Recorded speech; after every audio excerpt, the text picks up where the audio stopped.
Awesome. Anybody else would like to comment on that? I can comment on it as well. The question you asked specifically was the foundation setting for either man trailing or basically area searching for a person. For the search and rescue application, of course, it's a non-aggressive way of finding. And the same thing applies to man trailing. Man trailing can be can end in an aggressive contact, or it can end in a search and rescue type of a contact with a friendly outcome. For puppies, since you asked about puppies, the most important thing early on is to attach importance to that portion, the live human portion of the scent complex that dogs can follow and trace and trail. And the games look very similar. Make the person interesting, either because it's a familiar person or it's because a person that has a valued item, could be food or it could be a toy, if the dog has had enough development with toys.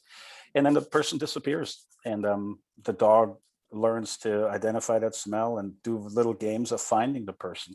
And with a man trailer, if you start a puppy that way, you would start to let him drag a leash and eventually put him on a leash and make him work with that resistance and not be deterred by that resistance, things like that. And then there will also be a noticeable difference between like a bloodhound or any kind of hound, if you're using hounds for man trailing, versus the what's referred to as the pointy-eared breeds, because they just have a different sensory way of engaging their environment. You know, they like to use their eyes, they like to use their ears.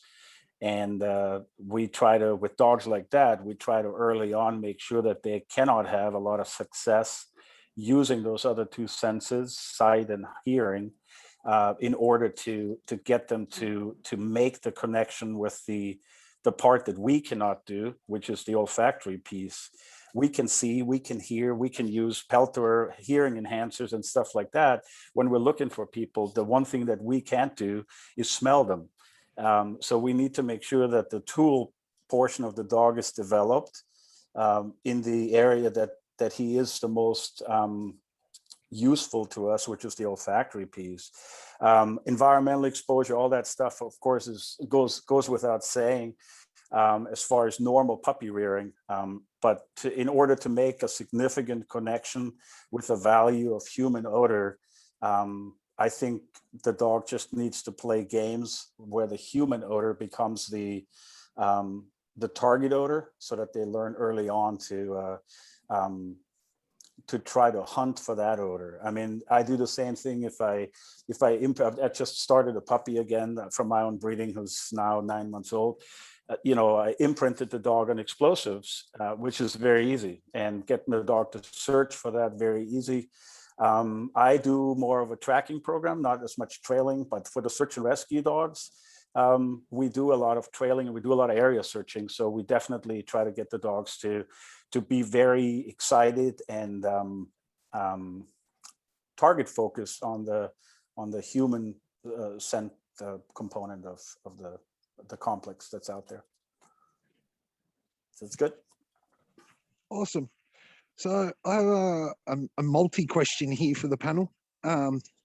So when training a young detection dog, do you go straight on, straight on to a a current odor that you will be using later in its development, or do you start off with pieces of Kong or toy as the first odor? And please explain, hang on, please explain your answer for each. So who would like to jump in on that one first?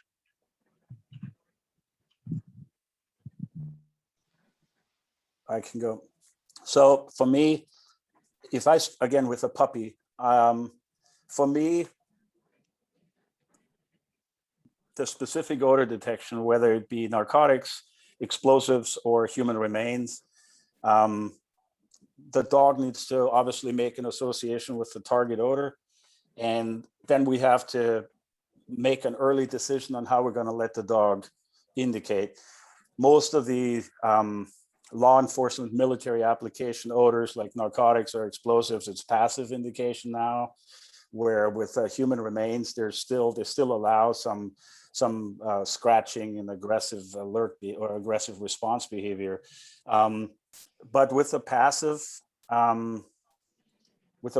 final response, I think one of the things that has become a very common thing is that the dogs are taught first what to do with the odor instead of finding the odor. My personal preference is still to make the dog search for that odor and associate prey with that odor, because prey drive, if you still believe in the existence of prey drive, which some people argue, I still believe in it. Prey drive is one of the motors that leads to searching behavior. We don't have to teach the searching piece if the dog makes a connection with prey drive and the target odor. Detection training 101. Your rabbit smells like C4. Now go find a rabbit. I don't have to teach a dog how to find a rabbit. Finding rabbits is natural to a dog. He just needs to know that that odor is associated with the pretend rabbit, and that the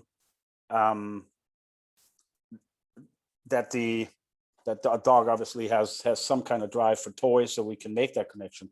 But I do early search games. I use real explosives in either I soak towels with it, or I use PVC pipe or some kind of other container that is dog safe, puppy safe, and I put them inside and I make the dog search for them and fetch them, bring them to me. And within a very, very short time, the dogs get very driven to just find that odor and bring it back. I mean, the bringing back again becomes an interactive behavior that I teach to the dogs, but the most important part is the finding. So with a puppy that doesn't really have a lot of other skills, that's the way I do it. You can teach the dog to sit on odor first and then try to back chain it to the searching. I've had better success and faster production time, if you will, by teaching searching first through drive and then teaching the final response at the end as an open sesame type of behavior. So that's my take on it. I'll wade in. I've done all three, right? In my entire career, I've done. I started dogs directly on odor. I've started dogs on pieces of Kong, tin. My latest dog, I've also worked her through universal odor. And some of that really depends on the end product. For your narcotics dogs in the United States and some of the other dogs, you shouldn't put them on a different odor first before you put them on target odor. So that's where universal odor comes in really nicely. How I have started actually really thinking about all of the behaviors as I put them together, and I'm stealing this directly from Steve. You have search, locate, report, right? You can chain all of them together, or you can split them apart and teach them in individual components. And with the dogs that I most recently have certified a narcotics dog at 10 months to a national level certification, I taught the entire report or train final response behavior on universal odor, and then taught all the hunt behavior. She's a lab, so that wasn't hard, right? On toys. And we learned to hunt for our toy actually out in the field. And then by the time we were done with universal odor, we were also hunting and sitting and staring at universal odor, no matter where I took her. Because in the literature, if you start looking at everything, the first 3 times an animal is exposed to any type of stimuli are the most important 3 times in that dog's or animal's entire lifetime. And so one of the things that I am going to absolutely want to have happen is new odor. The odor that I want you to find is the stimulus to do the particular behavior that I want you to do, that you always already have a huge reinforcement history on for doing that behavior. And so it's a clean behavior that is then never associated with an imperfection. Because when we associate target odor and we have to build and we have all of these mistakes with the trained final response behavior, all of those mistakes are associated with target odor.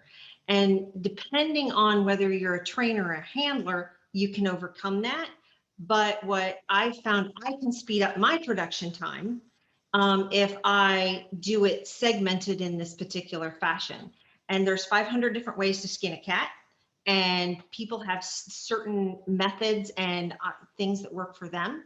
And the most important thing is to find one that works well for you and immerse yourself in it and dip your toe in other tribes or other ways of doing things to figure out what works for you, your timing, skill set, and the breed that you particularly like to work with.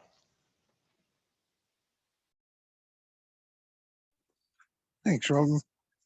Steve, did you want to weigh in at all on this? Yeah, kind of. Robin stole pretty much my position on a lot of these things. I think Armin's 100% right that the fastest way to teach a dog to find things is exactly the way he described. If you're in production, trying to produce by volume, you will get it faster than that with anything else. At the same time, I have concern teaching any dog that's going to find things that go boom to physically interact with the object. I don't want that dog learning to paw it. I don't want that dog learning to bite it, because once you've taught it, then you have to unteach it. You have to set up some kind of safeguard and create a response. It's not that it can't be done. It's that you can't take that out of the dog's history. And that's just my personal preference. At the same time, and I accept that the trade-off for operating that way is I'm not as efficient. I don't get it done as quickly as Armin does. I'm 100% sure. Now, I've watched dogs that have worked with Armin before, some military dogs in particular, and one of the trainers for whom Armin is a mentor has probably produced some of the dogs I've seen rapid task switch between searching for people and physically engaging a bad guy, then switching gears and searching for explosives, then switching back to searching for a person, then switching back and searching for explosives, better than anybody I've ever seen before. So I cannot argue with Armin's work product, because Armin taught this person and this person taught these people and these dogs. So I can say it's there and I can say it works well. And at the same time, like I said, I just have my proclivity.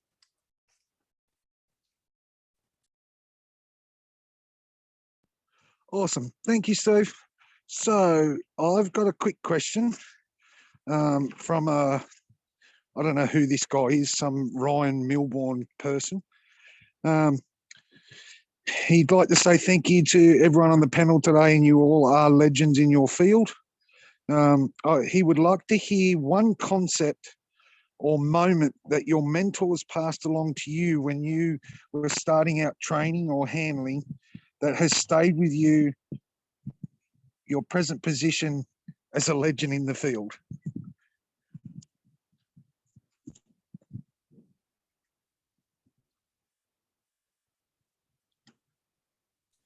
So Well, who would like?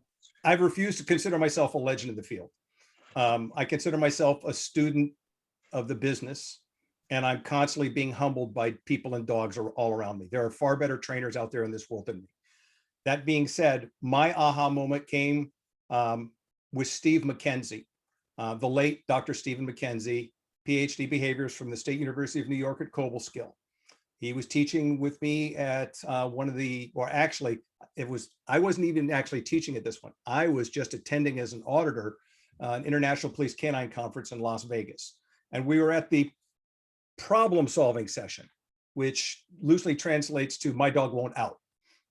I'm sure Armin and others will attest to very often we get a bunch of cops together and they start problem solving. That's the problem they're trying to solve. And we're watching this guy struggle with an attendee's dog and trying to figure out how to get this thing done.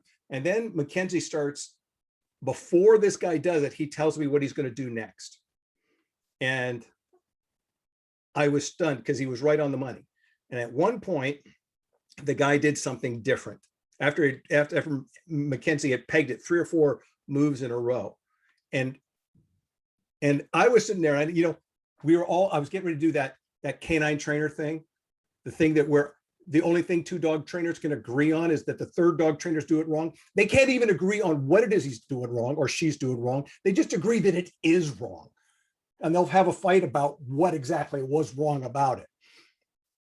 And I was about ready to fall prey to that human tendency when all of a sudden Mackenzie stopped for a second and he said, I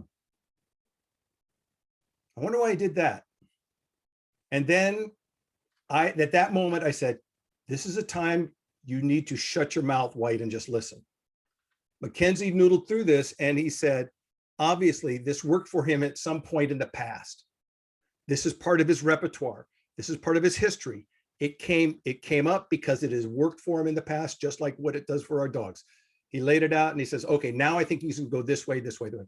And his predictions then were right from that point forward. At that moment, I realized really good dog training is less about what you know than about what you're curious about.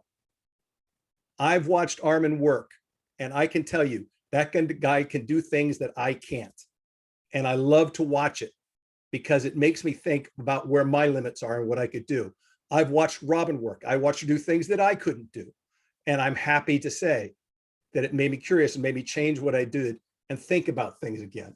I can't wait to hear what Michelle and Todd are going to talk about. I'm done yapping, so let's get out of here. Thank you, Steve. Let's hear from Michelle or Todd.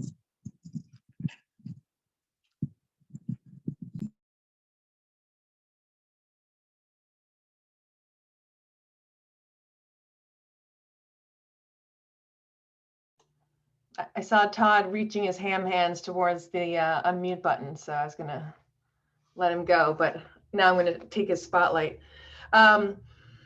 So I haven't been in the game long enough to even pretend that I have an aha moment. So I have had the honor of working with Mr. Pat Nolan, and working with him has been really, really incredible because he's so humble, so smart, and he tackles everything from, again, that sort of intellectual curiosity perspective, that he doesn't come in with any ego or agenda saying that he knows how to do something, or that there only has to be one way to do something. Because oftentimes the problems or the research projects that we bring him are areas that haven't been tackled in canine detection yet. They are truly new, and we have to come up with new training protocols to tackle these detection issues. Either getting dogs down to really, really low threshold, or having dogs not go to source. So you sort of training dogs to fringe alert. All sorts of different things that we've had to train, specifically because sometimes the material that we're training to detect is hazardous. So one of the I guess it's a series of aha moments, but it's just the incredible intelligence of dogs. And people will often say, oh, dogs are the most notorious cheaters. And it drives me bananas that people say that, because they're not cheating. They're just brilliant. But we had some threat material that we were training the dogs to detect, and we could not train the dogs to detect it without that material being in containment. So there was no option other than training the dogs to find the stuff in a very specific type of containment. And as we all know, if you train detection dogs, or any containment becomes part of the scent picture when you're training dogs in detection, whether that's metal sniffer tin or a cotton scent bag, or this very other specific kind of containment that we had for this threat. So one of the things we realized very quickly was that we knew as part of the scent picture, but the traditional idea of, okay, we're just going to proof off of it wasn't enough. So just providing that blank or empty containment wasn't enough for these dogs, because the dogs knew that they weren't going to search. They would only look for the containment first and then the target. So the dogs were using that as their first cue. And so if they didn't find the containment first, they weren't looking for target. And so, yeah, so that was part of their search pattern. And then what was also fascinating was that when we put out not just blanks and empty containment and all those other things, but we also put out distractors. We would put out distractors, and we had distractors in containment and distractors out of containment, and the dogs were falsing on the distractors in containment. And that was because the dogs had learned that if I have containment by itself, like first search for containment, then if it has something, I don't even need to know what it has in it. If it has anything in it, I get paid. So the dogs would say, I can go ahead, and as soon as I find the containment and it has anything in it, whether it's target or not, I get paid. So then we had to start putting distractors in the containment to make the dogs discriminate, to say, not only do I have to find the containment, but now I also have to use my nose to figure out what's in the containment and make sure that what's in the containment is not a blank, a control, a distractor, or the target, to further discriminate. So these dogs were just getting really, really brilliant about figuring out how to game our system. And they challenged us to come up with new containment systems so that we could ensure that the dogs were being selective. And you know, some of the results that we were finding is, we said there's nothing more upsetting for us than when we get dogs that have, you know, an entire study where all the dogs are hitting it 100%.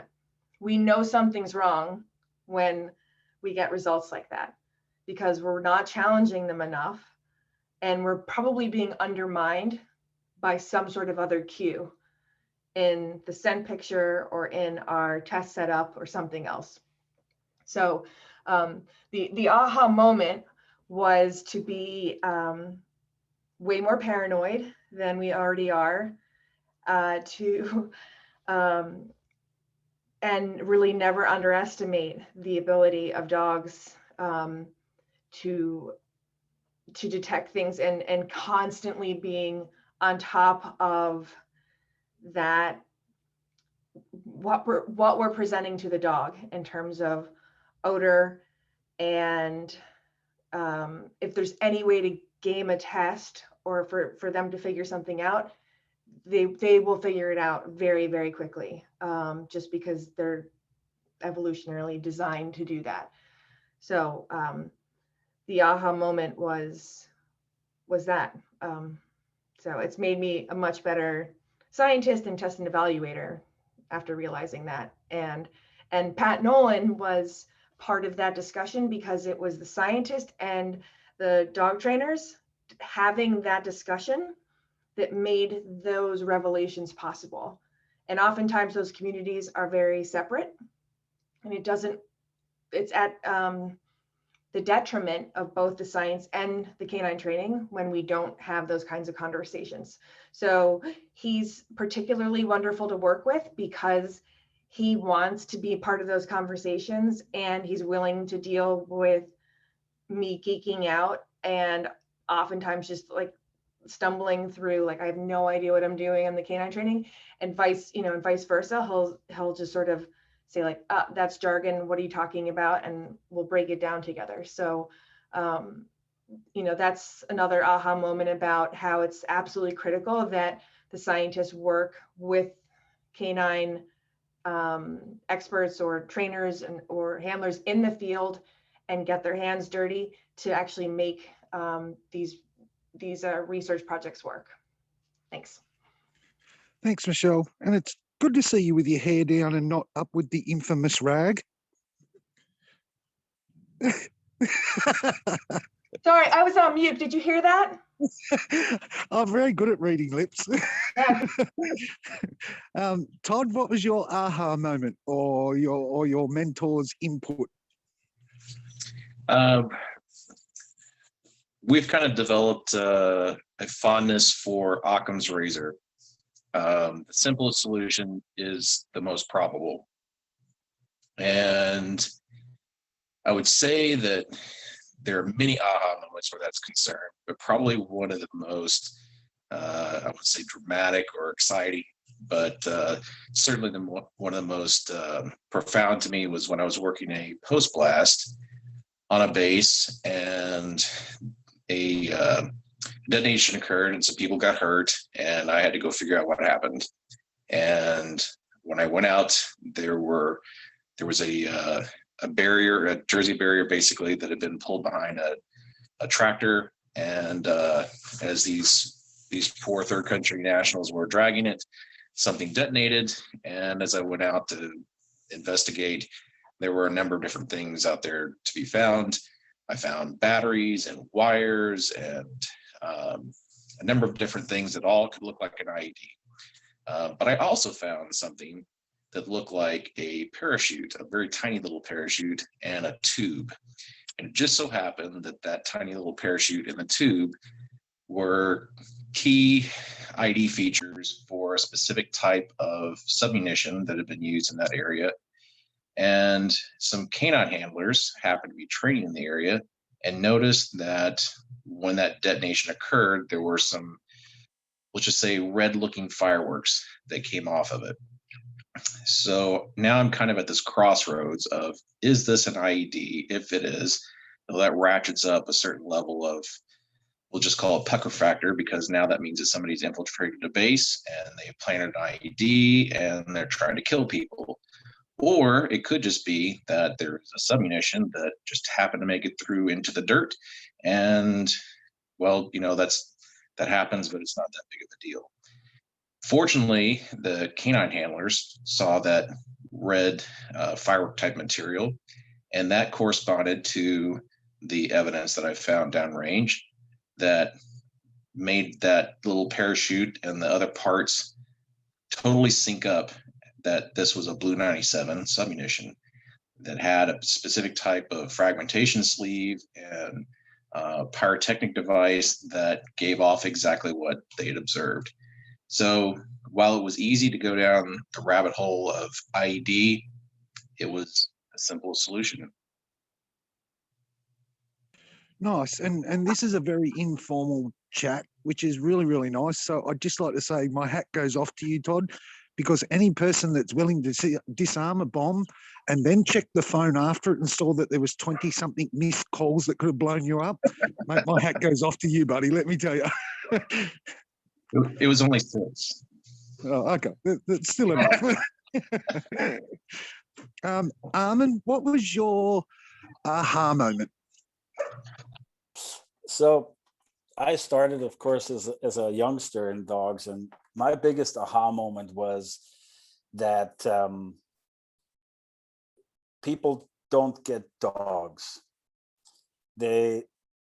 I've heard so many ideas and interpretations of why dogs do what they do, especially when they make mistakes. The the stories that people tell of why dogs make mistakes, especially when it becomes into conspiracy theory plot explanations of how the dog is somehow plotting on you to take over the world and do whatever he can so he doesn't have to do what you're telling him. It just occurred to me that it's a miracle that dogs ever figure out what we actually want them to do. And you know, we have, like Michelle was saying, we have the scientific community who test out theories and hypotheses, and then they sort of say, well, in this controlled environment, I guess we're kind of right. And then we have dog trainers, and if you listen to some of the dog trainers, and where I grew up, the dog sports in Europe, is in Germany, where I came from, it's blue collar. There's people that didn't graduate high school that are some of the most successful trainers, like probably the most successful Schutzhund trainer before the year 2000 is a guy who was a postman, who never finished high school, but he somehow managed to train dogs really well. And the way that some of the people explained what was going on in the dog, or how they were trying to get a message across to the dog, I just sat back and said, that can't be right. There's no way that the dogs get that, and there's no way that the way he's setting this up is going to work for a broad base of dogs. And I came up with this phrase that I throw around all the time, is that there's a lot of dog training by accident going on, and very little dog training by design. We're getting better and better at it, and I think there's a lot of movement in the direction of actually trying to design methodologies to narrow the margin of error. But there's still a lot of everybody on the panel. You can. How many times do we hear still today in the year 2021? The dog is giving you the middle finger. Dogs don't ever give you the middle finger. They just don't. They just don't get what we want, or they have a competing interest that somehow outweighs what it is that we're trying to get them to do. And I think what we need to strive for more and more, and that's kind of what I dedicated my career towards, is to figure out why they don't get what we want them to do, and how we can get them to understand it better. I work in the same circles as Pat Nolan for the same reasons, because we take our time to try to tinker around with the dogs and try to figure out why they are doing what they're doing, or why they're not doing what we want them to do. And in the communities that that happens in, it's a very, I mean, it is 100% necessary that the dogs do what we need them to do. And if they don't, somebody is going to get hurt. It's either the dog or people, either our people or the people we're trying to help or whatever, but somebody's going to get hurt if the dogs make mistakes. So and the criteria of performance are extremely, extremely high. And the reason I think I was pulled into that world is because Steve, you were at a seminar 2 years ago with me, right? And we had a mix of people. We had military, we had BORTAC, we had European contingents, we had people from all over. And before I worked every dog, it was always, tell me what's the problem is, and what you want me to work on, and what we want me to look at. And I got a story from the people. Then I worked the dogs, and I just mess around with them. The first session is always kind of just sort of a, get in their head and poke around. And then we debriefed afterwards, and I explained the discrepancy between the human explanation and interpretation and what the dog was telling us. And you were there for some of that. And that's what I've always tried to do. And I think if we can narrow our guesses so that we're not so like shooting a shotgun at everything, I think we're going to do better to get the dogs to perform the things that we need them to perform. So my aha moment has been at a young age on, and I've had them over and over and over again. People don't take the time to try to see this from the dog's perspective, and they jump to conclusions based on the way we would do it, or the way we look at the world, way too quickly. And it creates a disconnect, and this disconnect interferes with our ability to get training done as efficiently as I think we could if we just got on the same page a little bit. That there's new methodologies and new systems coming out in the sport and competition arena that is in some ways fascinating, but it's not behavioral science based. It's learning psychology based, but it's not behavioral science based, which means we're not really manipulating natural behavior that exists in the dog, but we're trying to create a replica picture of something that looks like the behavior. And then when the behavior is put to the test in a real world setting and the dogs fail, everybody sits there and goes, why did the dog fail? Well, it's because there were contexts missing. There were things missing that allowed the dog to replicate a picture. He never really performed a task or a skill or a behavior. He just acted like it. He just gave us a picture that looks like the real thing. And I think that's my biggest quest in life, is to narrow that, to make sure that people don't misinterpret as much about the dogs or try to control everything to a point where we like what we see, but we have no idea whether the dog is really doing what we want. They're just giving us the appearance of it. But when real world doo-doo hits the fan, that doesn't hold up. I mean, Steve, you work, with real world dogs, and you know this, and you've seen this, and you've seen dogs that looked really great in certification and in training and scenario this and scenario that, and then they're still messed up. And then there's other dogs that kind of are a little rough around the edges, but they are reliable. You know exactly what you're going to get every day out. What is the difference? The difference is one dog maybe has a rough skill, but it is a real skill, where the other dogs are performing a replica picture, but aren't really performing a skill. And I think that is where success and failure happens in the real world applications over and over, whether it's tracking, detection, or bite work, or controlling bite work and all that kind of stuff.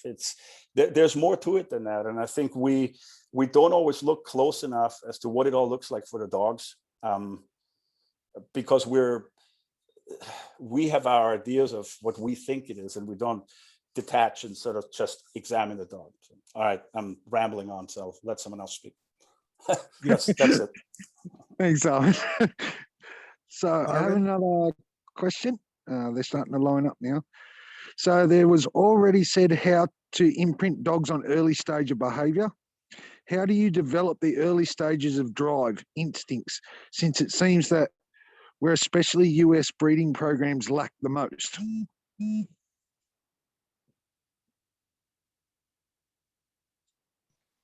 So I'll jump into this one with both feet and probably make a glorious mess, right?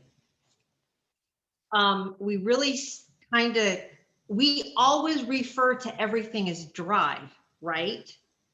Because that's how everybody talks. That's our nomenclature. We instead, how about we shift and try and start thinking about what is motivating the dog to do what it's doing? Because if you start thinking about it as a motivator, and I was watching hunt dog trial stuff, because that's my new kind of, oh my gosh, training a dog to do hunt dog stuff sounds kind of interesting, like I have nothing else to do, right? And so one of the little tidbits, and I think it might have come from Pat, was whatever behavior you want to reinforce your retriever for, it should be the behavior right before you send it for a retrieve. Because that's what they find reinforcing, is retrieving something. And so instead, prey drive. Okay, what about the prey drive? Is it actually I have a Dutch Shepherd that would really like to run 25 miles an hour all of the time. His idea of solving a problem is to go harder and faster. And so if we, it's not necessarily drive, it's motivation. So let's think about, is it what motivates the dog to do that particular behavior? And then you manipulate that motivator. And that starts out as, I think Steve was saying, that's your puppy raisers. Those are your really, really good breeders who take a litter or take 4 or 5 dogs out of a litter. And from day one, okay, probably week 4, are building all of those things in that foundation dog, because the dog that you pick up at 8 weeks is a bundle of genetics. And what you do with that dog from the day you pick it up is really what matters. And what also mattered are the first 4 weeks, or even 6 weeks, or even all of the tactile stuff that the breeder did when it started at 3 days old is incredibly important. Because a lot of the times when I see people wanting green dogs, they want a dog that comes out at 10 months or 12 months old and knows nothing but let's hunt everywhere for a toy and a sit. And I look at that and I'm like, oh my God, at 10 to 12 months old, I have all sorts of stuff I could be doing up until that point. So for me, that developmental stage is incredibly important, and we as an industry tend to ignore it, in my opinion. Robin, I have to agree. I think there is a lot of miscommunication over the labeling of behaviors or basic instincts, such as prey drive. Yes, we all know what prey drive is, but it's a natural instinct. Or a behavior that we want to develop in that dog for later on in deployments or etc. And I think as an industry, we need to sit down and set terms on certain communication words such as prey drive or ball drive to hunt drive, etc. And I think once that's settled, as an industry as a whole, we won't have those issues so much anymore with people saying, I want this, but then they get something completely different. Oh, I so need to chime in. I've had applied behavior analysts tell me there's no such thing as drive, don't worry about it. And I get it, I understand it. The problem is I think you've touched on it, both you and Robin have touched on this. Drive, when we talk about drives, we're talking about a package of behaviors. And they are reliably triggered by some environmental event. Something happens around that dog that triggers this package of behaviors, and we call it a drive. I have watched a graduate of the PSP school at Stukenbrock in the United States, who's one of America's most respected trainers. He's been around a long time, break down all the drives you need to know as a canine handler.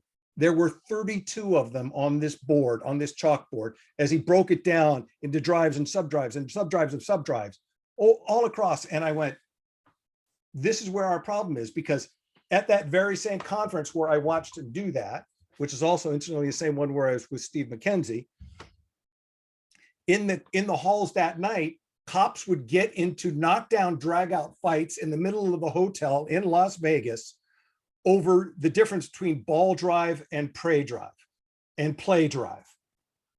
One person's ball drive was another guy's hunt drive, was another person's prey drive, is another. It just was, and you put enough beer in them and the conversations will get kind of spicy. So I realized at that point that this is where the scientific community, Michelle and Todd, have an advantage over us. Robin understands this, and that is scientific discussions don't start until people have an agreement on terms. That is the saving grace, is you can sit together and you can say, these words mean these things. Do we all agree? Because we can't proceed with the conversation until we all agree that these words have these meanings. Once you get that piece done, you can go forward and have a very productive conversation, and you can talk about a whole conglomeration of things if you attach this label to it and everybody has the same understanding of it. Now, this is interesting because my wife and I are busy in the middle of a remodeling project in our house, and we're trying to pick colors.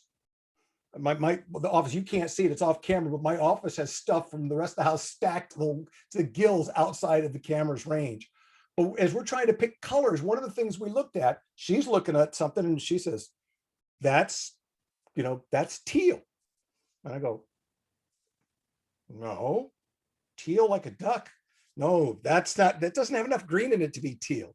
And or I'll look at something and I'll say, that's blue. And she'll go, no, gray with a blue tinge.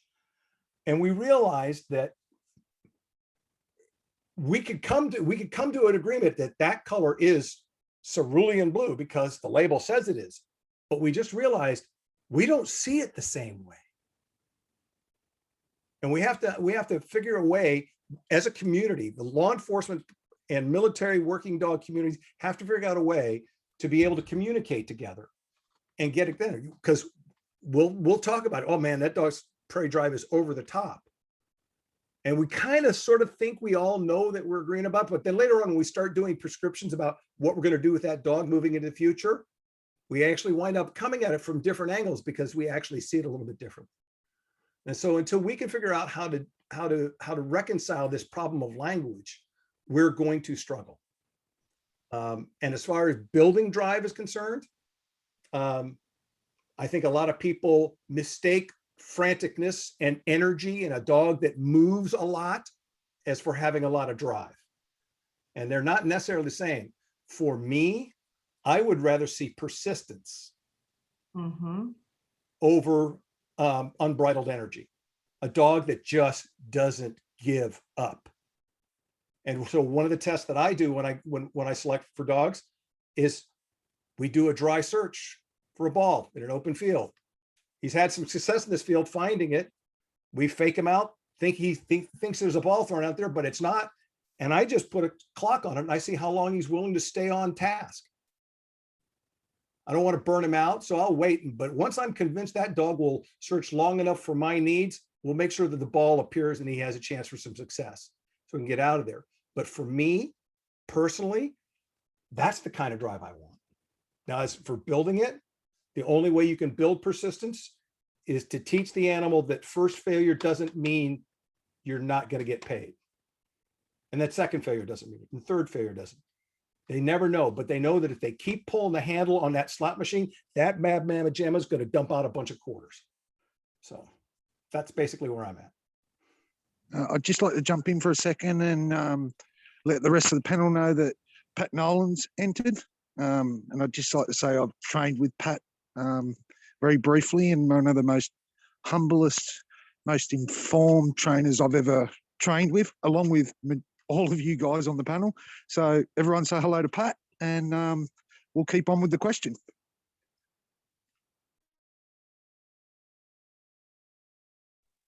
All right, I get to jump in. Hi, Pat. Hi, Armin. Hello. Thanks. Good to see you on board here.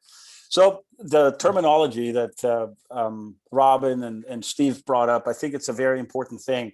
I published some articles in somewhere in the late 90s. They were called "Tell Me About Your Dog," part 1 and 2, because it was driving me crazy that people were using the same word, but people would say the dog is sharp. I said, like, okay, what does sharp mean to you? Well, I mean sharp shy, which means he's spooky and he goes off really easy, but there's no power behind it. So I sat down and I wrote that article, and I'm a bit of the people that have worked with me, I'm a bit of a word fanatic. So for me, I agree with Robin that there's a lot more motivations than drives. And I think we need to identify that. And I think teaching success through motivation is, of course, very, very basic training. And I think we need to be aware of that. However, drives do exist. There's not as many as people say. There's certainly not 30. I know that there's 4. There may be another one, but they don't really apply here. But prey drive, for example, is a real drive. My definition, and I lecture on that stuff at conferences and stuff, the definition of a drive is this, okay? It's an internal motor. And I discovered when I speak to an English audience that nobody can find scientific literature where the word drive is used in any kind of a scientific way back when.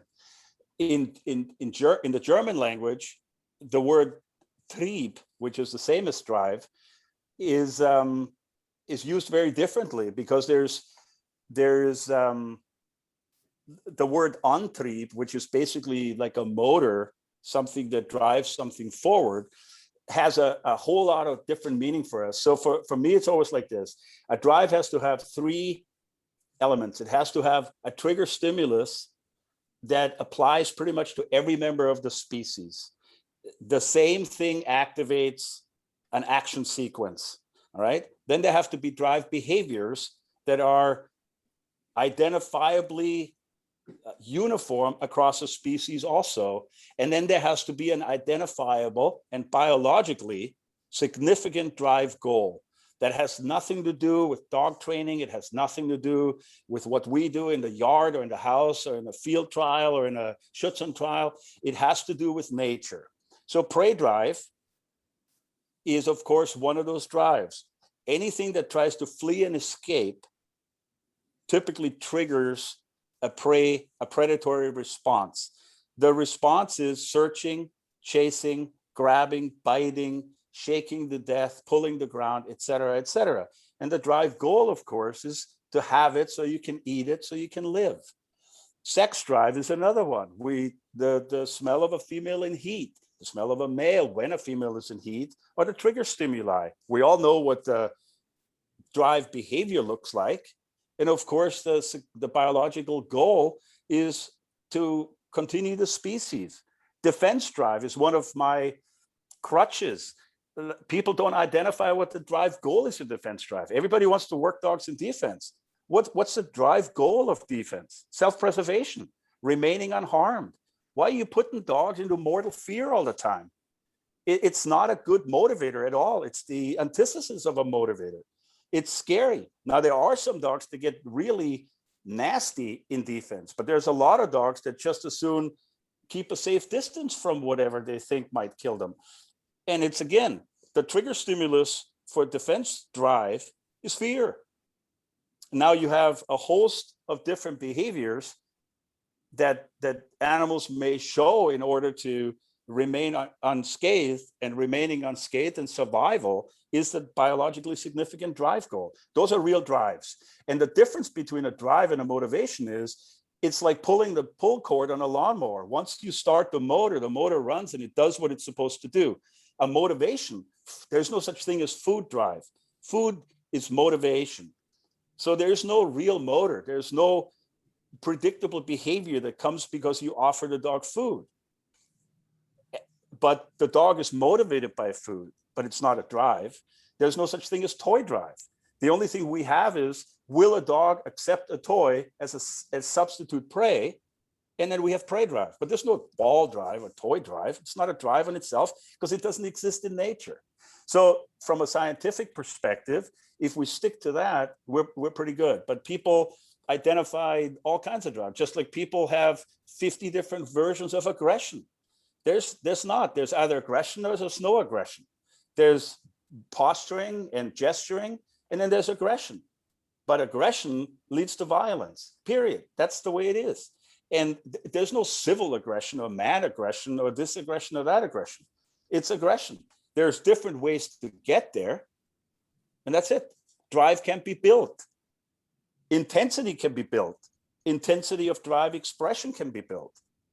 But we cannot build the drive, because if we could, we would see increase of expression across the board, but we never do. We only see an increase in intensity in the context where we did the intensification, and it's limited to that.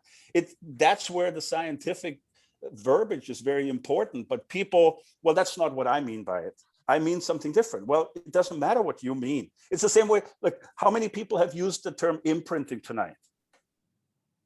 A few of us, right? Okay.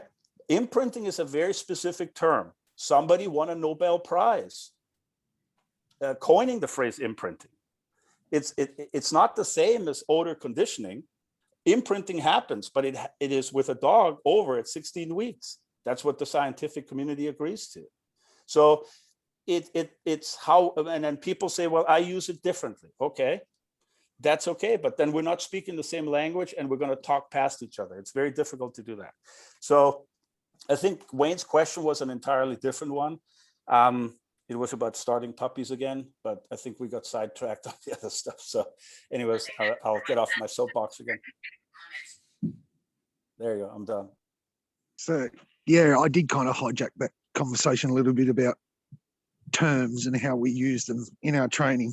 So the original question was, so to imprint dogs on early stage of behavior, how do you develop the early stage of drives or instincts, since it seems that where especially US breeding programs lack the most? So Pat, would you like to have an input on that? Well, as Armin said, I mean, first I want to apologize for coming in late.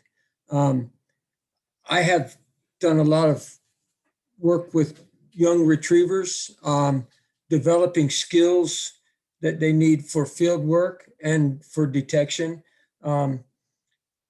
I believe that in addition to socialization, the puppies should be socialized to their work. So I start to, I try to elicit everything from the puppy in a small way, what I want in the adult dog.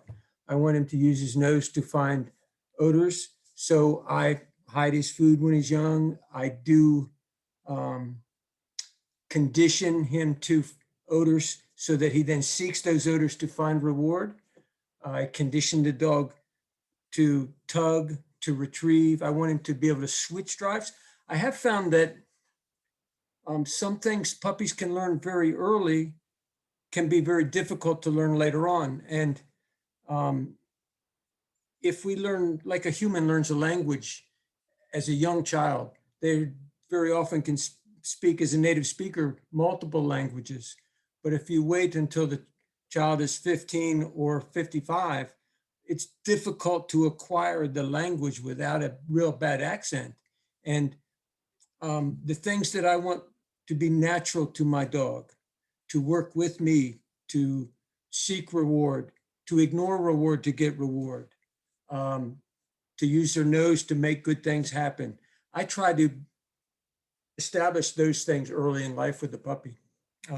In some small way, a little bit. They have to, in the field dogs, they have to mark. So they watch things down and go get them.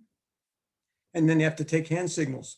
I try to do directional work with my puppy. Well, I don't try, I do directional work with my puppies by 8, 9 weeks old. They're lining to targets, they're casting, stopping and casting. So that in a small way, they're doing everything that I will ask of them later on. And I believe that it opens pathways in the brain that experience lays on later. And they have shown different ways, like the reverse of that. If you patch an eye of a young infant animal and leave it patched for a period of time when the brain is developing the connection for the vision, and then you remove the patch, the brain will not take the information from that eye anymore, and they will be blind in that eye simply because it was not stimulated when it should be. And I think we can stimulate paths and build paths in the puppy's brain that filled in with experience later on. And it's a special time. Until 16 weeks, the brain is very plastic and malleable, and experience makes long-lasting changes in the brain structure. Thank you, Pat. I'm not sure why it is, but every time I talk to you, Pat, I have another aha moment. So thank you. Who have we missed? Would anyone else like to have a comment on that?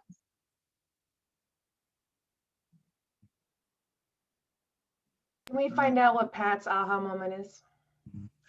Yes, that's good. Pat, you missed that question. The question was to all of the panel, what was your aha moment during training or that you received from a mentor that's still with you today?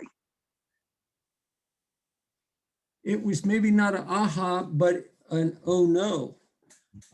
I was training a group of young retrievers and I was running competition field trials. And I was kind of irritated. This was many years ago. I was irritated with myself, irritated with the dogs.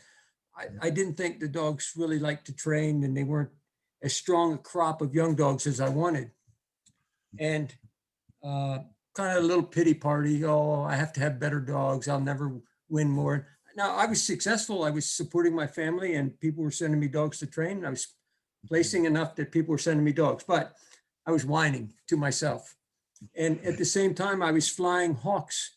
I had a falconry permit. I have a falconry permit. And I flew this bird. I had been a wild trapped red-tailed hawk. And I had been training the hawk for about 2 weeks. And I realized that this bird, I could fly it free. And at the time, I had taken 3, 4, 5, 6 weeks before I turned birds loose. Now, this was a wild bird that I had trapped and worked with him 2 weeks. I took him outside and I tossed him. He flew in a tree. I called him and he came back. I turned him loose. He flew in a tree. I called him and he came back. Now I'm walking back to put my bird away and I'm all pleased with myself. I'm a bad mamma jamma. I have trained this wild animal. And then I got to thinking, instead of how wonderful I was, I thought, well, what have I done to these poor dogs? I have Labradors in training for 2 months. And the only reason some of them came was because I could make them, but not because they wanted to. And it wasn't so wonderful that I had trained this wild animal. It was, my goodness, what have I done to these poor dogs? And so that was an oh no moment that became an aha moment. And I changed everything I train, everything I present to the animal is different because of that experience with that hawk. So my aha was an oh no. Yeah, we all learn from our failures sometimes, but and I think I've most probably had more than most of you guys on that panel. So. And you say that, and I often ask students during classes after every 4-hour segment, or you've run your dog, give me your ahas and oh shits. And usually what happens is they end up combining everything into one big thing because it's aha, oh shit, yeah. So that's always really fun. So I will give the next question. One moment. So the next question is, with the hot weather coming soon, I take it that question's for the US. How does heavy panting affect their olfactory system? Is it harder for them on lower threshold?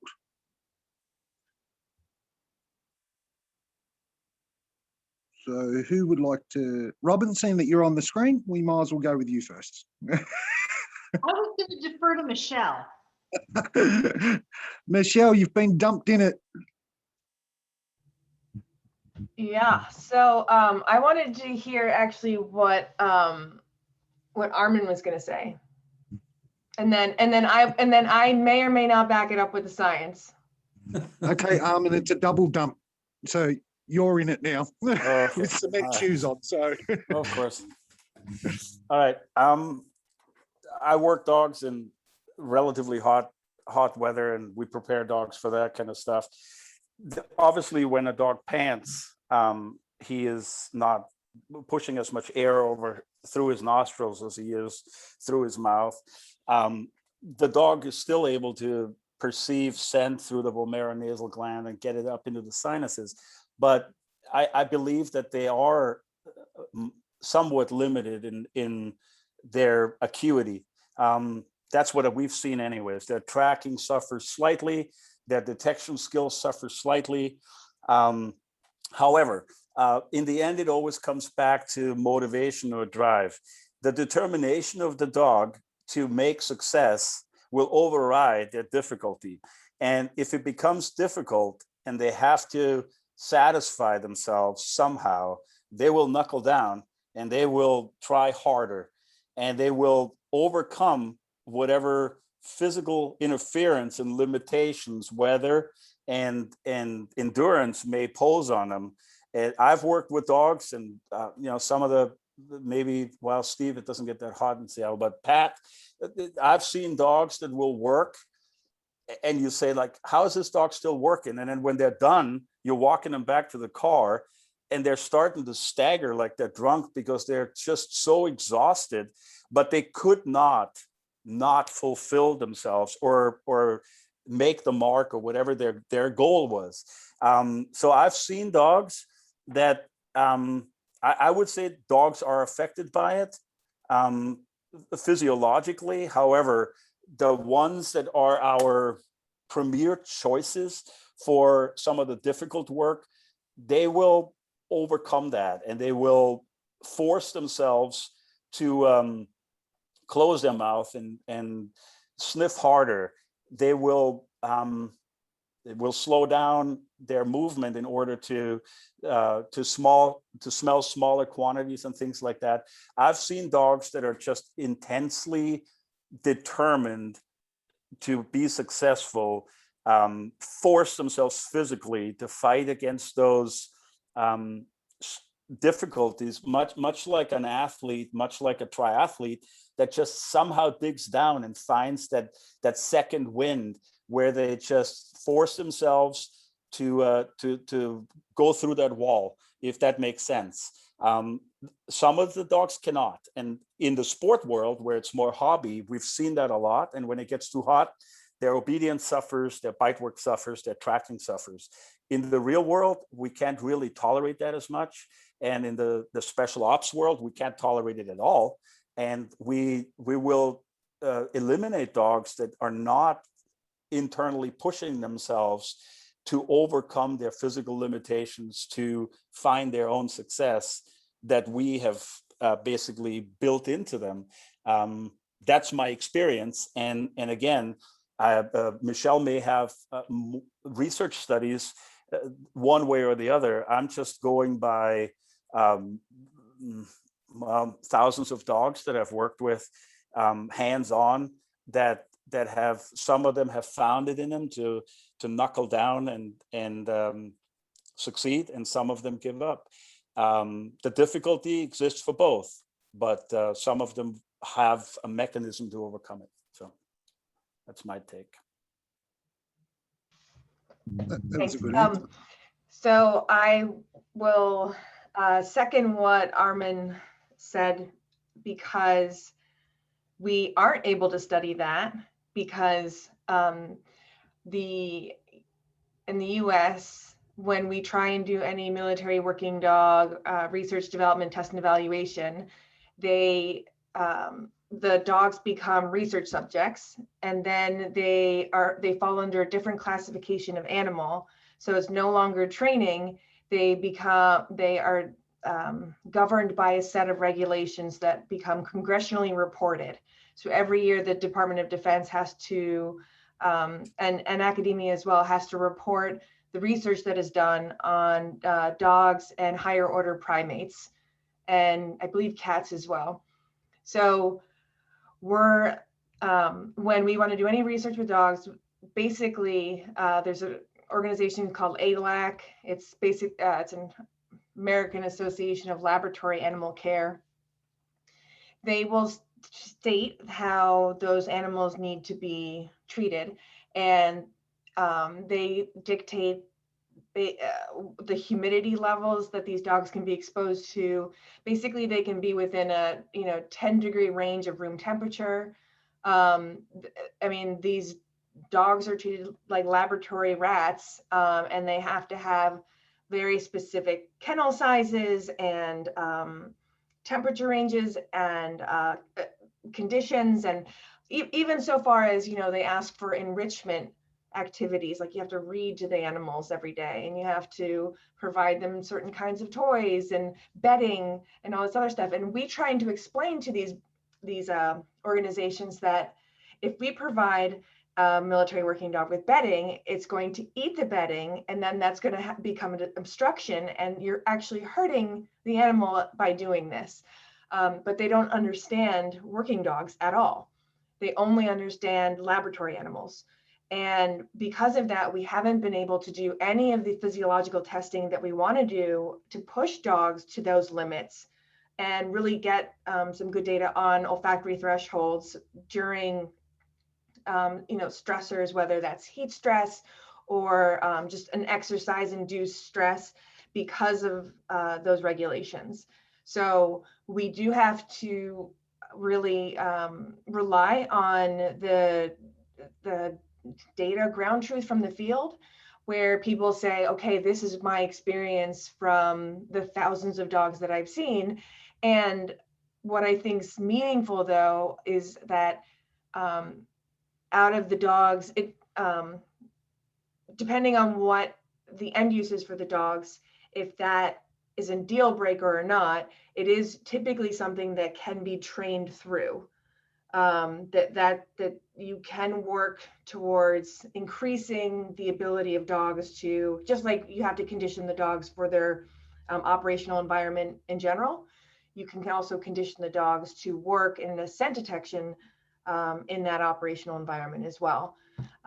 In general, the canines have the ability to, like Armin was saying, they have these distinct respiratory and olfactory pathways within their intranasal pathways. So even though they'll look like there's excessive panting, heavy breathing, a ton of, in and out air, they're still able to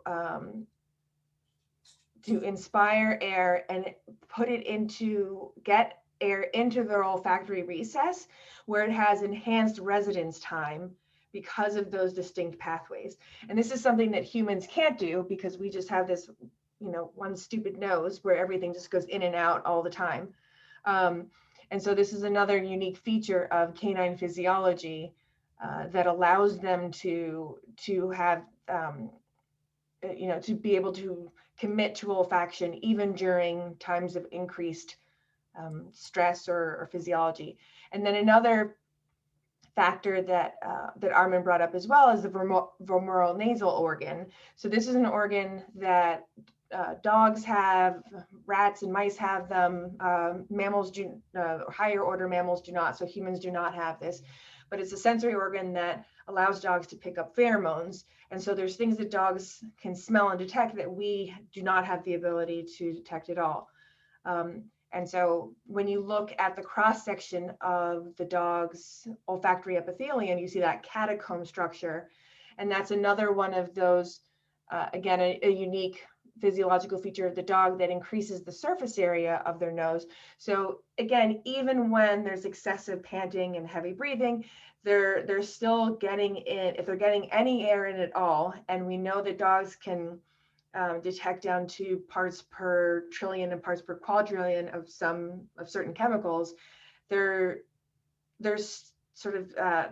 uniquely primed to commit to and be able to detect their trained odors even during these incredibly stressful times, or even when they're only getting 10% of the air that they would normally get under non-stressful conditions. So I'll stop with that sciencey stuff. Pat or Steve, do you have a take on that? Maybe Pat from the gun dog perspective? Yes, briefly, every year when it gets hot, in this dove season starts in the south, typically September 1st, and there will be dogs that actually die of heat stroke. And nobody's pushing them to do these things. Guys are out hunting, and through inexperience or inattention, it does happen that dogs work until they have a heat stroke and die. And there's a dog that is, I'm not suggesting this is a good thing. It's a terrible thing that happens. It's a terrible accident, but it is amazing that the animals will continue to hunt to a point that it is, really harmful to themselves. They don't choose self-preservation there. They continue to hunt. And that's not because someone's pushing them. I don't think you can push the dog necessarily to that heat stroke level, but what's inside him will pull him to that. And I think maybe that's some of what Armin was suggesting with the dogs that dig in at that stage. We still have to make the wise decision and say, you've dug in, you've give all you've got, we need to take a break here. But I think that's a difference. What will pull from him, it's difficult to push the dog to that level because the dog just going to quit if he doesn't have it in him to keep going. Thanks, Pat. Actually, what you were saying reminded me of, so, I thought a lot of this was impossible until I saw some of the stuff Jay Crafter does with his tracking dogs in Africa, like the heat of the heat of the heat. And the people that are following these dogs over just insane amounts of land mass. And those dogs are man trailing, right? And that's heat, and that's a very low amount of odor. And those dogs are tongues. I mean, those dogs, you look at them and you're like, there's no way they could possibly be doing any sort of detection work right now or any sort of real olfaction, and they are, right? Can I piggyback on that, Michelle? Yeah, please. One of Jay Crafter's colleagues is Johan van Straten at Kruger National Park in South Africa. He works teams of dogs. There'll be 5, they're hound crosses, usually bloodhound, coonhound mix, and they'll mix them with Doberman. They'll put 5 dogs out off lead at a poaching site. They find that the poaching site based on triangulation from shot detectors within the park. They get out there within an hour or 2 of the event. Meanwhile, they have arrest teams headed out to the border of the park closest to where that is to do an intercept. They put the dogs out at where the carcass is found, and they track them from a helicopter with GPS collars. And those dogs will cover 20 to 40 kilometers in under 2 hours. The dogs will run as a pack. They will self-rest. If they get hot, they'll find some shade, they'll lie down, catch their breath, get a drink of water from the water that it's just nasty there. And then they get up and they start running. If they lose the scent, the dogs split up. Then they all start casting, trying to recover. As soon as one of them finds it, he's back on it. That dog bays. The other dogs honor the bay, and they're back off to the races again. And they're moving at nothing less than a canter at the slowest. Full gallop most of the time. It is the most insanely impressive thing I've ever seen. And Johan is one of the most talented dog trainers I've ever worked with, does things completely differently than I do. And I love the man to death because he's just proved that, like, we don't have any idea where the limits really are. So exactly spot on. And so that's where, the aha moments I talk about, where I'm just continually amazed by dogs' capabilities. So that's something that, there's obviously some breed and genetics, in there, and then massive amounts of training, and then not just training, but also operations. That, there's a concept of operations, where they're employing multiple dogs and they have multiple strategies that allow them to continue that. And so if you just take any dog off the street, yes, if they're not conditioned for that environment, is their olfactory, capabilities going to suffer in the heat? Yeah. Right. But is that something that we can address? Yes, as well. So yeah, great point. Steve, just going back to your chat, there's a few participants that would like to know, is there anywhere that they could see some footage of that happening? I don't know about video footage right now, because they do want to not over publicize it to give the poachers a tactical advantage. You got to realize that everybody they're looking for has a sniper rifle. This is a very dangerous endeavor. They've never lost a dog to suspect action. They did have one that got caught and they hung his GPS collar on a tree and they recovered the dog. But other than that, but I will say that if the poachers don't comply at the end, the armed contact teams will handle it. It's pretty freaking amazing, but because of the tactics required, I think they don't put a lot of video out about it. I've seen some that Johan has shown in a conference in South Africa, in Johannesburg, and just blew my mind. If you look up Invictus Canine, I'll put the name there, and Jay Crafter, you'll see what you can see that's that's not giving away too many of the TGPs. Yeah, Jay's got some pretty amazing stuff too. And Armin, he's a kindred spirit for you because Jay's one of those guys who says the work tells you whether the dog can do it or not. Actually, I'm heading over to not to Kruger, but a different African nation in 3 weeks to start an anti-poaching tracking apprehension program there. Pat, you probably remember Al from Bragg. Oh, yeah. He's involved in that. He brought me into that, and it's a smaller park. We have actually one of the Kruger man tracking individuals coming to help us out with some of it. But I'm going for the dog piece. I'm there to make sure that the dogs will engage people when they get there, and I'm there to make sure that the tracking is done the way it is. Tracking, these are going to be mainly online tracking dogs. It's a little bit more efficient than the loose pack work, but they're also dealing with much smaller distances because it's a smaller country, smaller park, and so on. So there's obvious advantages to some of the off-leash GPS trackable or traceable packs that pursue these guys. But it's going to be a lot of fun for me to work in an environment, study different species, and also work with dogs to ignore species they may want to chase or ignore species that they would naturally try to avoid. I remember years ago, I was doing a handler's course with my brother who had, at that time, he worked with a traveling circus. My little brother actually ran away from home and joined the circus. And he worked with tigers and elephants. And he had a pair of overalls that he had from those days.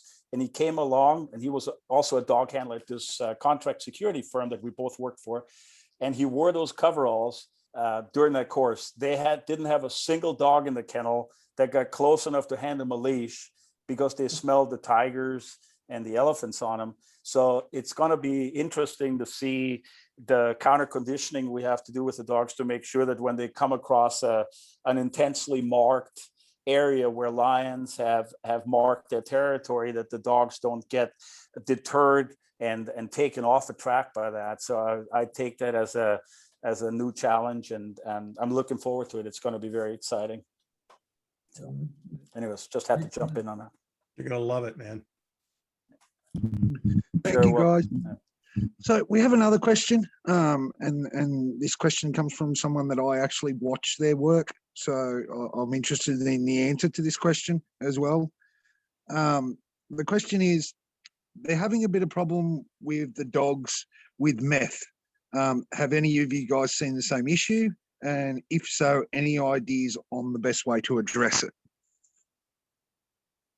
I was just having this conversation with somebody today because my dogs were having problems with cocaine. And her comment was, well, traditionally we've seen problems with dogs with meth. And so my question would be, which batch, if you're getting your stuff from the DEA, did it come from? So your dogs might not be paired appropriately with that odor because it's a different batter, cake mixer. So that's my first overall comment, but I know about that much about narcotics work, so I'm going to be quiet and let the other people speak. So if it's all right with you guys, I'd like to ask Ben to unmute his mic because Australia's a little bit different in the way that we obtain the drugs for training and etc. So Ben, if you're okay to unmute your mic and expand on the question a little bit more.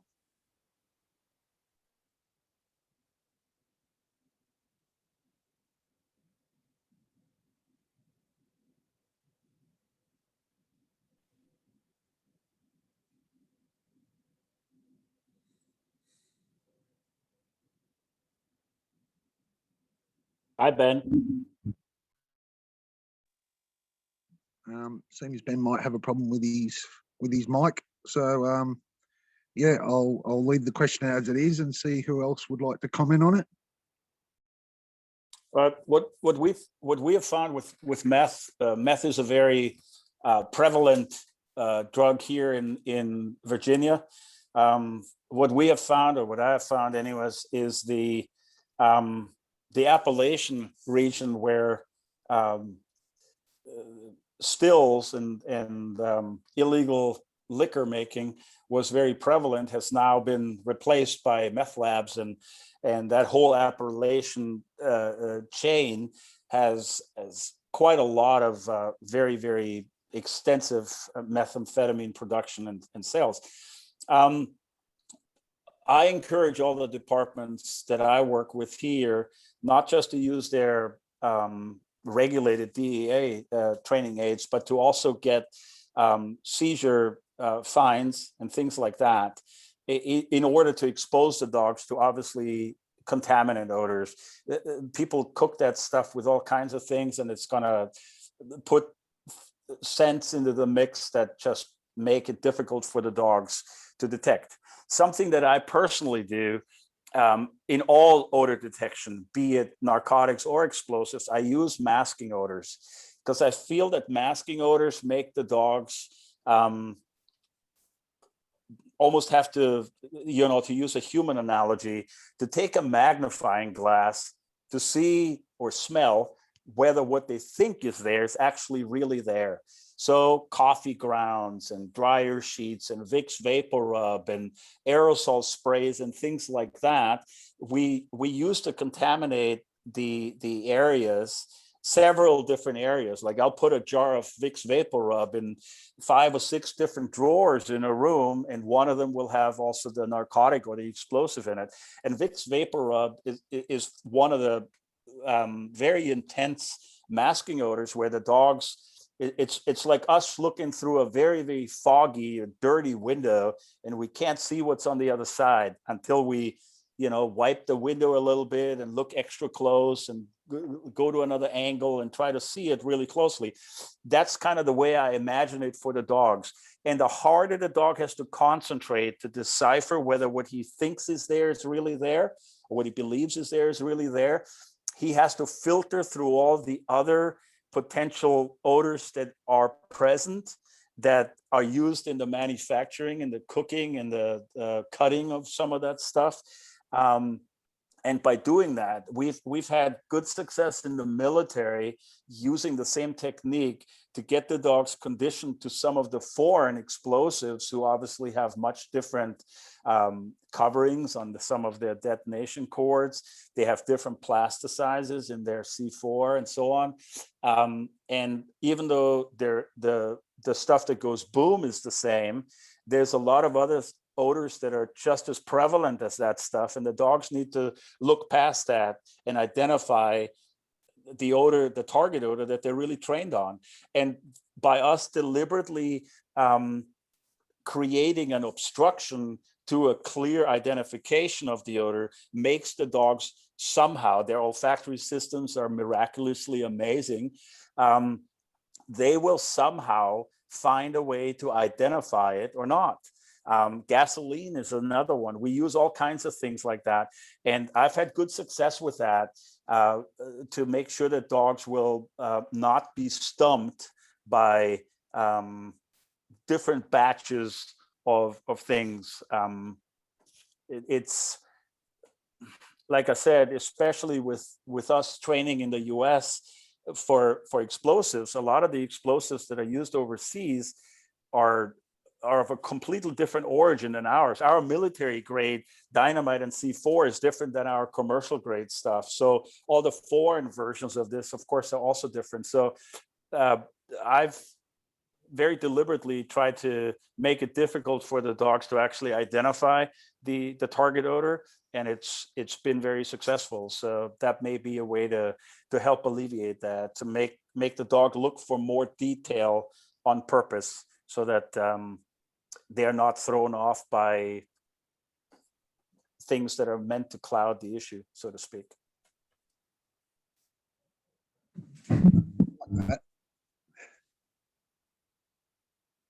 I have to check on a dog. I'm sorry. I'll be right back. Wayne, this is Todd. Can I interject for a second? Yeah, of course. So while I'm probably more conversant, well, I'm definitely more conversant on explosives than on narcotics, there are some commonalities in terms of physical form, surface area, as well as, let's just say, bad chemistry practices that cross narcotics and explosives. So in terms of physical form, having something that is in a definitively crystalline structure, large crystals, significantly reduces the amount of surface area where something is allowed to off gas and produce odor that is productive for a dog. Also, so the crystal structure helps lock things in, if you can think about it that way. And then further reducing the amount of surface area because it is a large crystal as opposed to a powder, then that further reduces things that would be of interest to the dog. Probably the most significant, however, when we talk about the difficulty in finding specific chemicals, is that in the synthesis process, if it is not a well-versed process, which meth has so many different synthesis routes and so many different variables in terms of the quality of the ingredients and the way things are mixed, we end up with a product that evolves. And a prime example of that in the explosives world is HMTD. HMTD made today, no matter how good you are at making that, no matter how rigid your process is going to be different in a week. It's going to be different in a month. It's going to be different in 3 months, 6 months. It's going to continue to evolve to be something different. So depending on the age of that initial product, it can can smell completely different to a dog than when it was first made. Now interject other variables of different types of chemicals that are not pure, not being able to wash out acids, then you're just promoting further contamination, further perturbations of what that original scent picture should look like. Yes, it's still meth. Yes, it's still HMTD, but it's going to have all these other things that are complicating it. Probably one of the biggest things when you're talking about things that are homemade is the elimination of residual acid. Whenever you have residual acid left, you basically have an ongoing process. And I can't imagine, I mean, I'm from Arkansas, I'm about 75% redneck. I can't imagine a hillbilly in Appalachia is going to wash out acid completely when he knows he's going to flip product within a week. So I can't imagine that meth would be easy for anybody any more than HMTD or any other homemade explosive that's been inadequately pH neutralized. Cool. Thank you. The fishy smell on HMTD gets to me after a while when he gets old enough, and we can smell it. You found that, Todd? Absolutely. What's interesting though about HMTD is, yes, that as it ages, then you'll get that fishy smell, basically the reformation of hexamine. But if you allow it to sit out over time, the fishy smell starts to go away. But that doesn't mean that it's continued to have an evolving reaction because of residual acid. Same thing holds true, not to go off into explosives, but especially in TATP. If you have residual acid, you'll have a continuing reaction, and that residual acid is one of the major contributing factors to the sensitivity of TATP. So when people talk about, oh my gosh, it's so dangerous. Well, if you have residual acid, yes, it's absolutely very dangerous. Don't mess with it. But if it's well stabilized, then not so much. But let's not gamble. Yeah, I've found like the dogs don't react very different when it gets to the scent, the HMTD. When it gets to the point where we can smell it and it becomes very obvious to us, the dogs don't seem to have a stronger reaction or weaker reaction than they did before, when it was still very fresh and new and hardly perceptible to us at all. So I think the dogs, if they're trained right, I think they're gonna hit on the things that matter the most and not the things that contaminate. But like I said before, training deliberately with masking and contamination odors is a way to kind of condition the dogs for that. So that's what I do. We've focused on the really honing in on that core constituent. So for example, in HMTD, making sure that the dog clearly understands what HMTD smells like, then we can add variables. For example, there was a guy who thought it was a great idea to synthesize HMTD using Kool-Aid, unsweetened Kool-Aid. And you would think that you couldn't do that. I mean, how could Kool-Aid be bad? Well, that nice fruity taste that you have in HMTD, Freudian slip, in Kool-Aid is actually citric acid. And it's that citric acid that we use as a catalyst to form HMTD. So we actually made HMTD in 3 different flavors, and I'm not joking when I say flavors. So in the end, we had real, no kidding, HMTD that will detonate. However, it was orange, it was green, it was blue, it was a number of different colors that were kind of pleasant, and the smell to a human was very pleasant. It had a fruity smell, not at all what you'd expect from HMTD, but we ran 33 dogs on each of those formulations, and to include a neat HMTD, in other words, we would traditionally make it, and all 33 dogs hit every variation of Kool-Aid made HMTD just fine. Excellent. May I chime in Did you have a comment? this is Pat. May I chime in agreement with something that Armin was saying about the training plan, where to make it different, to make it more difficult for the dog to identify the odor, that once they know the target odor, to make it more difficult for them to find it, he has to work harder. There's a Robert Bork, or B-J-O-R-K, I don't know how to pronounce his name, and he and his wife, Elizabeth Bork, they work at UCLA at a laboratory called the Learning and Forgetting Laboratory. And he's done a lot of research on what he calls desirable difficulties. And in the early stages of training, we can fool ourselves when we're learning something, or when we're training an animal, we can fool ourselves when we're training the animal by making it too easy for them to succeed, and they get rapid gains. It looks wonderful. The dog's winning. He's great. The detection is 100%. Everything's fine. But then later, when you test, that falls apart.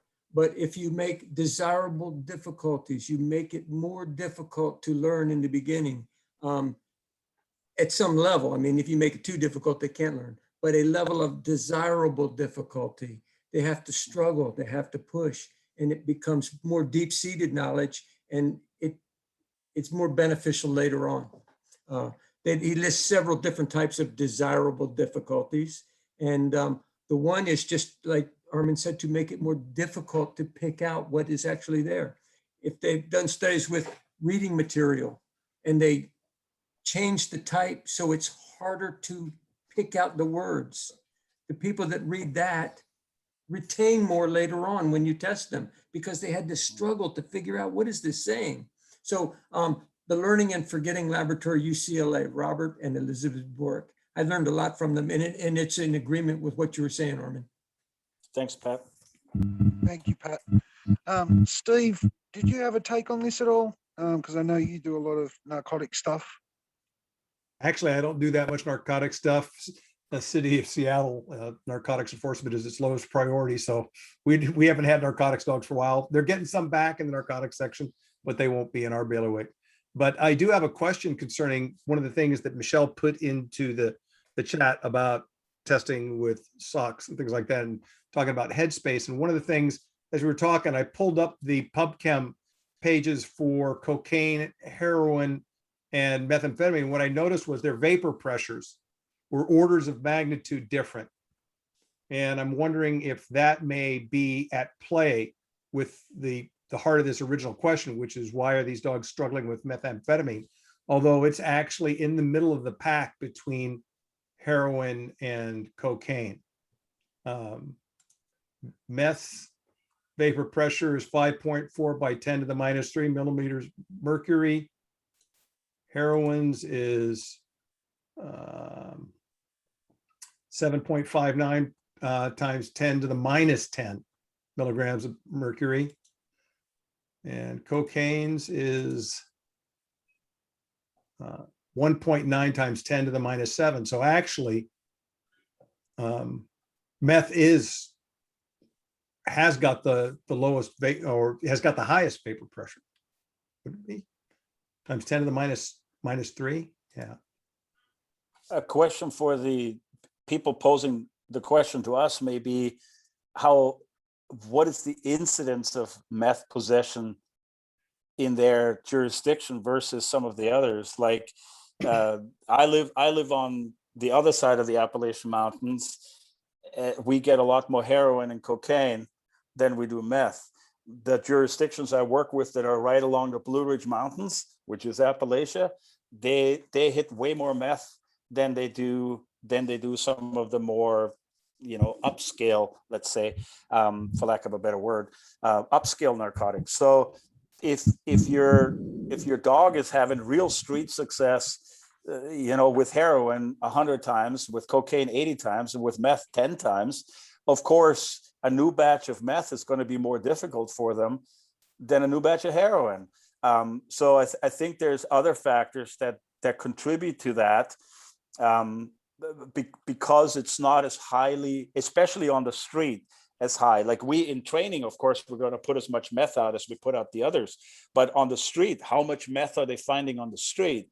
And if they're not having a lot of success with the real stuff on a regular basis, they may just not have as high an expectation for that odor, and that changes their approach to it. Is it better to train with a pure compound or what's on the street? Yeah, okay. So, Ben, it seems you got your mic working. Did you want to relay that? Yes, thank you very much. Yeah, meth is sort of the most common drug in our locality at the moment. Okay. Yeah, we were wondering, would you recommend it would be better to train with pure meth or try and train with some of the meth that we seize from drugs off the street? Both. But I would, like I said before, I would make it more difficult. Look, for me, it's like this. There are details like, Steve just quoted a bunch of vapor pressures of various chemicals. We can theorize based on that what the dogs might be able to smell. But I don't think we really know what the dogs smell. Like, look, there was an experiment done back in, I think, 2000 or whatever, where they were figuring out whether a dog can decipher the direction of a track of a person walking on a airport runway. And the dogs would intersect the track at 90 degrees, and all the dogs, every single one of them, now they used dogs that had a good reputation for tracking, but all the dogs were able to decipher the direction that the track was going. Even the dogs that went like 2 or 3 meters in the wrong direction, stopped, turned around, and went in the right direction. Now I ask everybody here, what in the hell does a dog smell that tells them that footstep number 35 is older than footstep number 36? But he can, because they've proven it. So I don't exactly know what the dog smells when he smells meth. I try to condition it, but I don't know for sure. So what I try to do is I try to make it as varied and as difficult as I can for the dog as the dog increases in skill, so that he has to look at more and more details. And the more details a dog can decipher, the more reliable he will be. If I tell you a guy with a red hat ran into a crowd, you're going to follow that guy, and then he takes his red hat off, and you're screwed. But if you know he's a bald old white guy who's wearing a green t-shirt and he's got buck teeth and he's wearing jeans and blue tennis shoes and a red hat, it's going to be a hell of a lot easier for you to pick me out of a crowd. And the more details we allow the dog to notice and necessitate him to notice about what he's supposed to find in order to be successful in training, the more nuance he will pick out. And the more nuance capable he is, the more reliable he will become. There's no question about that. So because I always have a little bit of a question mark as to what exactly it is that the dogs are really capable of smelling. And I don't believe that they're limited to what we think they can smell. I think there's things out there that we haven't even delved into yet that the dogs are able to figure out. Give them the opportunity to figure that stuff out, because if we do, they're going to be even more miraculous than they already are. But by oversimplifying it to limit it to the things that we can wrap our head around, I think we're limiting things significantly. So once your dog knows the basics, make it difficult. Put deliberate interference odors, contamination odors, and masking odors out there, so the dog has to work really, really hard. Because when he's working really hard, he may notice that light green t-shirt that he didn't notice before because he was preoccupied with the red hat. Give him the opportunity to pick out other details, because the more details that he learns about the drug he's supposed to find, the more reliable he will be long-term in finding it in more difficult contexts. That's my approach to it. It's been reasonably successful in different avenues. And I don't want to humanize my understanding of this, because I don't quite understand what the dog is capable of doing.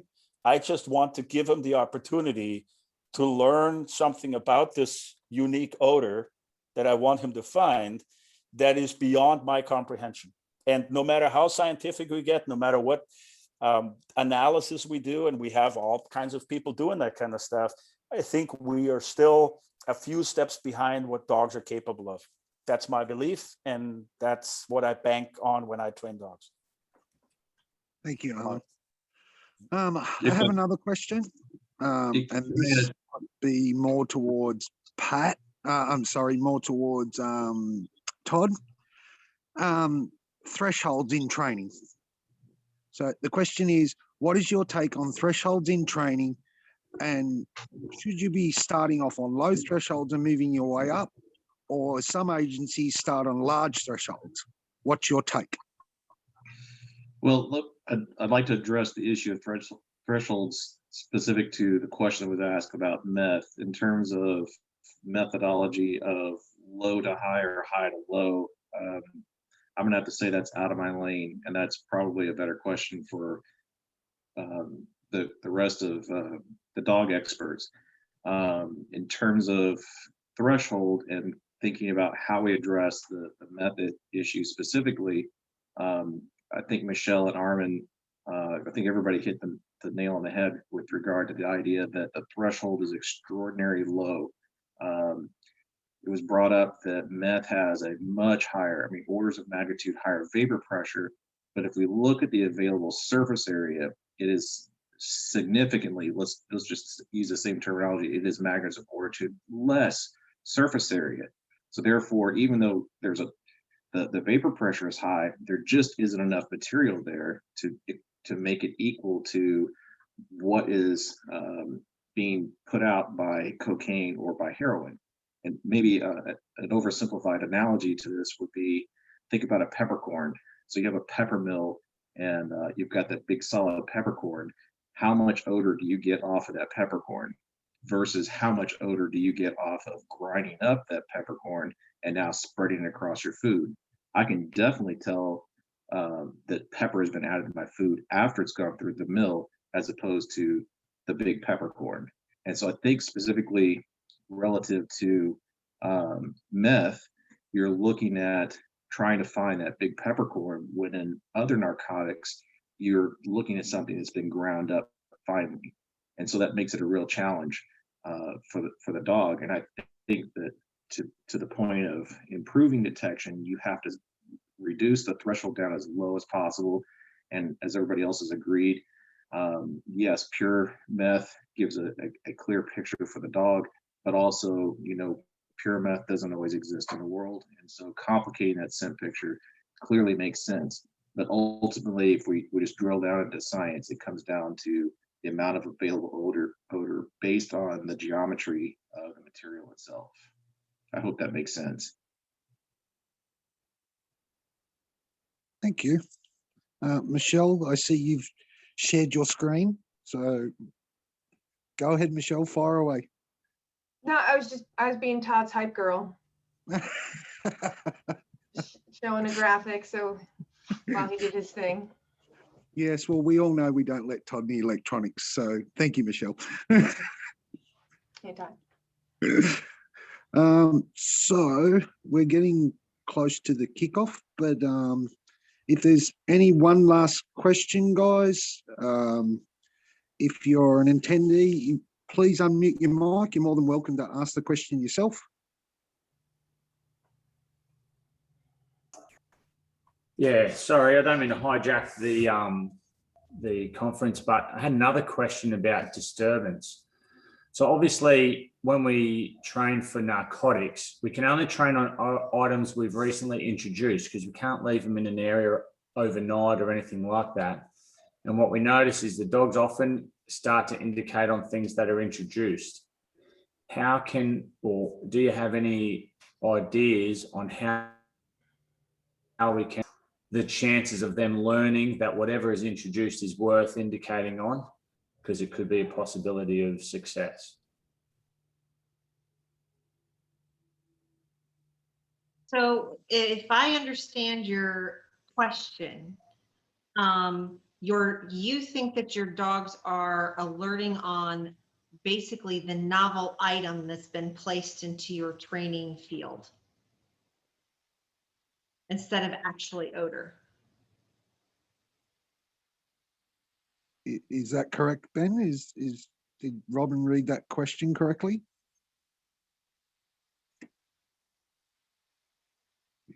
I think he might have got kicked off. Here he's back.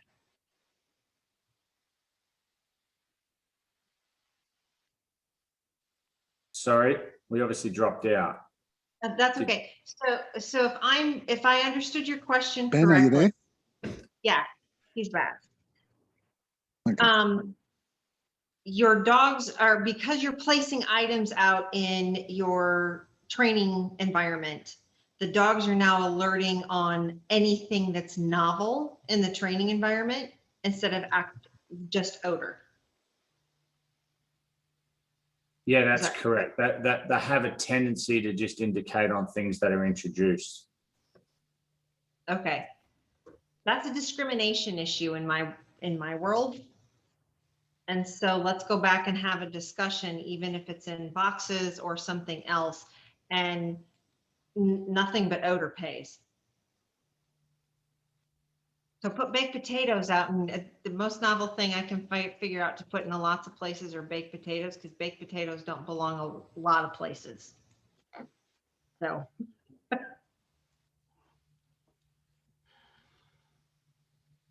Put out 15 novel things in a new area. One of them has odor in it.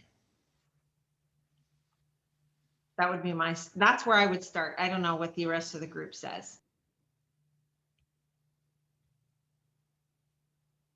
Steve, Pat, Todd, Armin. Well, we found that when we train in a very sterile environment, like you go into an abandoned building and you hide detection odor, the dogs have a very, very easy time finding it because the building is so sterile that the fact that somebody messed with a cabinet or an air filter or a light socket or something like that, it's the only thing that's been touched in that room. It's the only thing that's been that had scent added to it. Everything else kind of smells sort of stale and the same. And we have to be aware of that. So when I hide, I make it very deliberate that I mess around with a whole bunch of stuff in every room. We put out distraction odors like food and dog toys and things like that. We don't do it every time, but we do it enough. But one of the things that I do is we, especially in sterile, like in abandoned buildings that we train in or very old cars, we just mess around with them. I make people sit in a car. I jump a bunch of dogs in and out before the dogs get to search. I just make sure that the environment is disturbed in ways other than the only disturbance being the hide. Because the way your question was formulated, I think you were talking about disturbance to the environment being a significant clue to the dog. And I think if you make deliberate efforts to disturb other areas of the environment the dog is searching in, other than where the hide is being placed, that's an important aspect of training. Now, what I do is if I do the hiding of the training aids, I let other people contaminate it with contact and disturbance. If I wear gloves or things like that, I will take the gloves off and then I can do it as well. So my smell is part of the equation as well. But if I handle things without using metal tongs, we have different training aids. Some of our training aids are handled only with metal objects. Some of them are only handled with gloves, and some of them are handled by everybody. They're mixed together and they're just messed up. But if I touch training aids, obviously I can't go and touch 50 other places in the room because I deposit odor there. So we plan for that because it is a real thing. Discrimination, like Robin was saying, for the dog to say this is an interesting smell, but it's not the target smell. That's important thing to do also. We do all that kind of stuff. It's all part and parcel of street reliability. And if you do that, I think you're going to make sure that that the dogs are properly prepared. But if you don't, we like to go to very busy places, a place where people just left work. Like I have a lumber yard that I can go to, and we go there like within 20 minutes of all the employees leaving, and everything was touched, everything was handled, everything was messed with, and then we go and hide our training aids there. And the dogs do kind of get a little preoccupied with investigating some of the other smells, but that's their job. Their job is to decipher through all that and get to work. And train the way you work. That way your work is the way you train. But if you train differently than you work, then you're not making your dog reliable for the real stuff, for the real deal. That's it. Cadaver dog handlers who are placing odor out in the wilderness set up odor because many cadaver dogs have successfully taught their dogs to track. The person who went out and laid the training aid and then walked back out, and the dogs are like, oh my God, this is easy because they're smart. I'll just track the person in and find the training aid and I get paid. So it's the same sort of concept of, especially for evaluations, I set out the training aid and then spend 15 minutes hiking all throughout the whole entire area and have 5 other people do the same thing. So that I know that the dog's not tracking me to odor. Same concept. Yep. 100% right. I was about to say this relates to the aha moment that I had about dogs picking up on the clue of containment, so that they're going to look for containment first and then start searching for target odor. So if you're putting out all the hides, even if it's just the handler human odor, that's going to be the first thing that the dogs are going to start following. And then they'll start looking for target odor. So you have to change that up. You have to have other people placing the hides. You have to have fresh disturbance, and you have to be also putting out distractors in that environment. It's not good enough to just do like a walkthrough. Dogs are following. Dogs are doing a little bit of tracking, but they're also following that human odor that they know you're shedding your skin cells everywhere you're going. They know that you've lingered longer in one area than in another area. Dogs that train together follow each other's odor. Dogs that in trials, when there's nose work trials, dogs that false on one cardboard box, all the other dogs that come after that are more likely to false on that cardboard box because of the cortisol that's being released in the saliva on that cardboard box, right? So there's all of these other cues that are coming along, and so it's not even just the disturbance that you need to be considering in those environments. It's the people putting out the training aids, the path that you're taking, not just coming out and coming straight back, but doing a loop, so that it's not easy for the dog to necessarily do that, or taking a circuitous pathway. There's a lot you need to do. Again, like Armin's saying, like, make it hard for the dogs. There's so many times when, I guess there was a question about pet peeves. It's just like the easiest hides ever. Like one scent bag, like behind a tree stump. And I'm like, really? When is that ever going to happen? And under what circumstance is that ever going to be realistic? And so, especially for explosives, like these things, the explosives are always contained. They're confined in an IED. There's not a ton of available odor anywhere, or they're buried, or they're in luggage, or they're in a box truck. I mean, first of all, there's not a ton of odor coming out. And then on top of that, your dog's not just going to stumble upon it and get its nose hit in it. It's not how it works. Or it's not like, half an hour later after the soak time, it's just going to get out there. It's not how it works. And so we're training for these things, and it's like ridiculously easy. And so people are like, oh no, we have to let it sit for half an hour. I'm like, why? No, I'm going to go first. Fuck it. I'll do it live. And so I go out, I look like an idiot because my dogs, we're just searching. The certification says you have to let it sit for half an hour. That's why. Right. But but now when I'm trying to certify, when I'm trying to just challenge myself, right? But that's that being new and trying to don't care if I look like an idiot. Pat, you want to say something? Well, I was just, again, I want to apologize for jumping in late, and maybe there was discussion earlier, but I think this is a place too for non-explosive training aids. They are pseudos or whatever.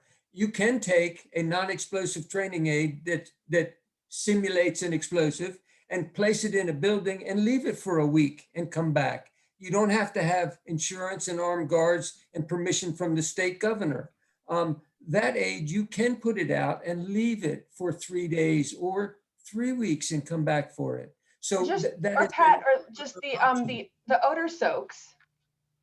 I'm sorry? The odor soaks too. It doesn't need to be you don't need to pay a ton of money for a pseudo, or a non-jet. Yeah. Like Armin's saying, with the towels, you can do a soak. It doesn't even need to be anything fancy. A non-explosive training aid that has the odor of an explosive that you can place and come back, put it in Friday and come back Monday morning and look for it. It's going to be a different picture than we just put it in half an hour before we run the dogs. Can I kind of jump in here for a second? Just say, if you take what everybody has put together, I think we all agree, this is an easier problem to prevent than to cure.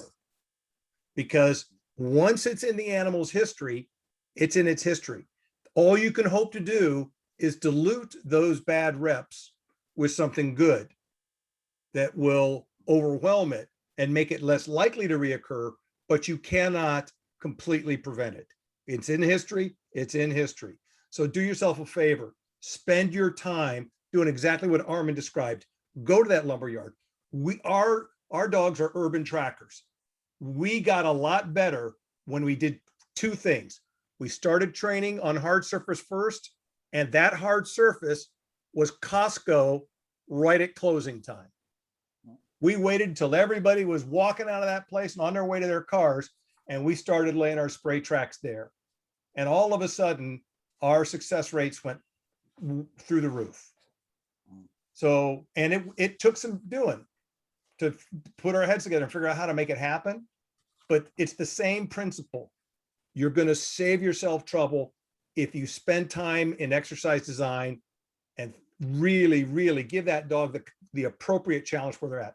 And if the dog doesn't perform, it's just because you have, going back to what Armin said also earlier, it's just because you've asked it for something you haven't prepared it to deliver yet.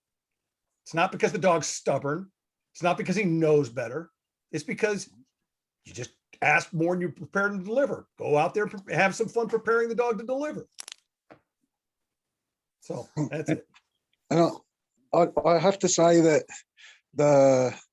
the odor prints from Precision Explosives inside a tad jar are great for leaving out somewhere. So Todd, Michelle, I'll pick up those checks later on in the week for punning those two items. Our next question was, what is your pet peeve that you see handlers making when they come to training or they're conducting training themselves? So Steve, you're first on the screen. So how about we start with you? Armin already said it. They blame the dog. Actually, I had the great pleasure of a few years ago sitting down at a table with Mr. Jeff Shetler, Randy Hare, and Pat Nolan. And me being the redneck Australian I sat there very quietly and just listened. And basically by the end of the conversation, they all kind of looked at each other and come to a consensus that get out of the way, let the dog do its job. Yeah. Yeah. And train the dog in front of you, not the one that you imagine someone gave you or the story that came with that dog. Really, baselines, see what the dog's actually telling you it can do, and then work with that instead of what somebody fantasized that dog could do. Pat, if you'd like to jump in, if you remember that conversation at dinner that night down here in Australia, where I remember lots of dinners in Australia, but I don't remember that one exactly. I remember having dinner with you, but I don't remember the result, except that both everybody there are talented trainers, and I enjoy training with people that know a lot more than me. So it's a lot of fun. Always. I think the conversation was the lines of Randy Hare had raised that handlers are their own worst enemies when it came to detection work. And you and Jeff were kind of like, yeah, they just need to get out of the way and let the dog do. And I just found it a really interesting conversation that you all agreed that the best thing a handler can do is just get out of the way. Well, and one of the things, though, even that particular statement, you assume that the dog understands its job. And there's a very, very fine line between a trainer and a handler. And, one of my aha moments, I don't remember when I heard it, was either you're training the dog or the dog is training you 24 hours a day, 7 days a week, 365. Yeah. Okay. So this was a Steve thing, right? 365 days a year. And so, and then Randy Hare was in a conversation with him at one point. He goes, it's my job to train a dog so well that it takes a year for the handler to screw it up. And so what we really have to start thinking about as an industry, right, is we need our handlers to actually start beginning to have the desire to be a trainer. Because every time they get the dog out of the car, they're going to do something that then they realize on a deployment, I have to go back and I have to now do all of this mitigation stuff because I did it and I put it, as Steve said, in the repertoire on this one operation. Now I got to go mitigate it. But they don't, and they're like, oh, I'll fix it later. How come you think we now have so many dogs without problems? Dogs don't out.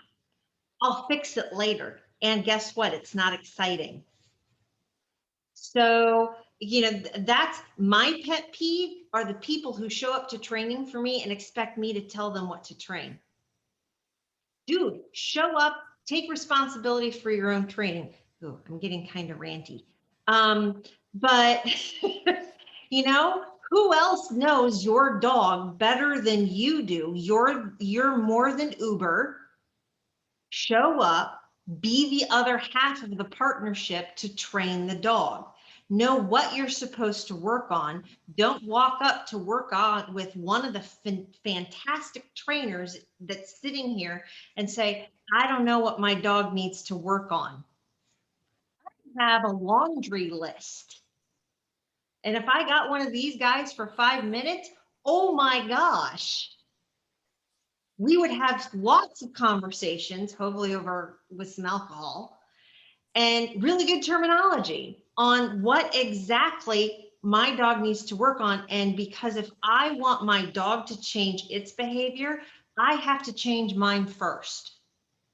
And by talking to all of these other people, I can find out better ways to change my behavior and better ways to train my dog or help my students train their dogs. So, okay, end of rant.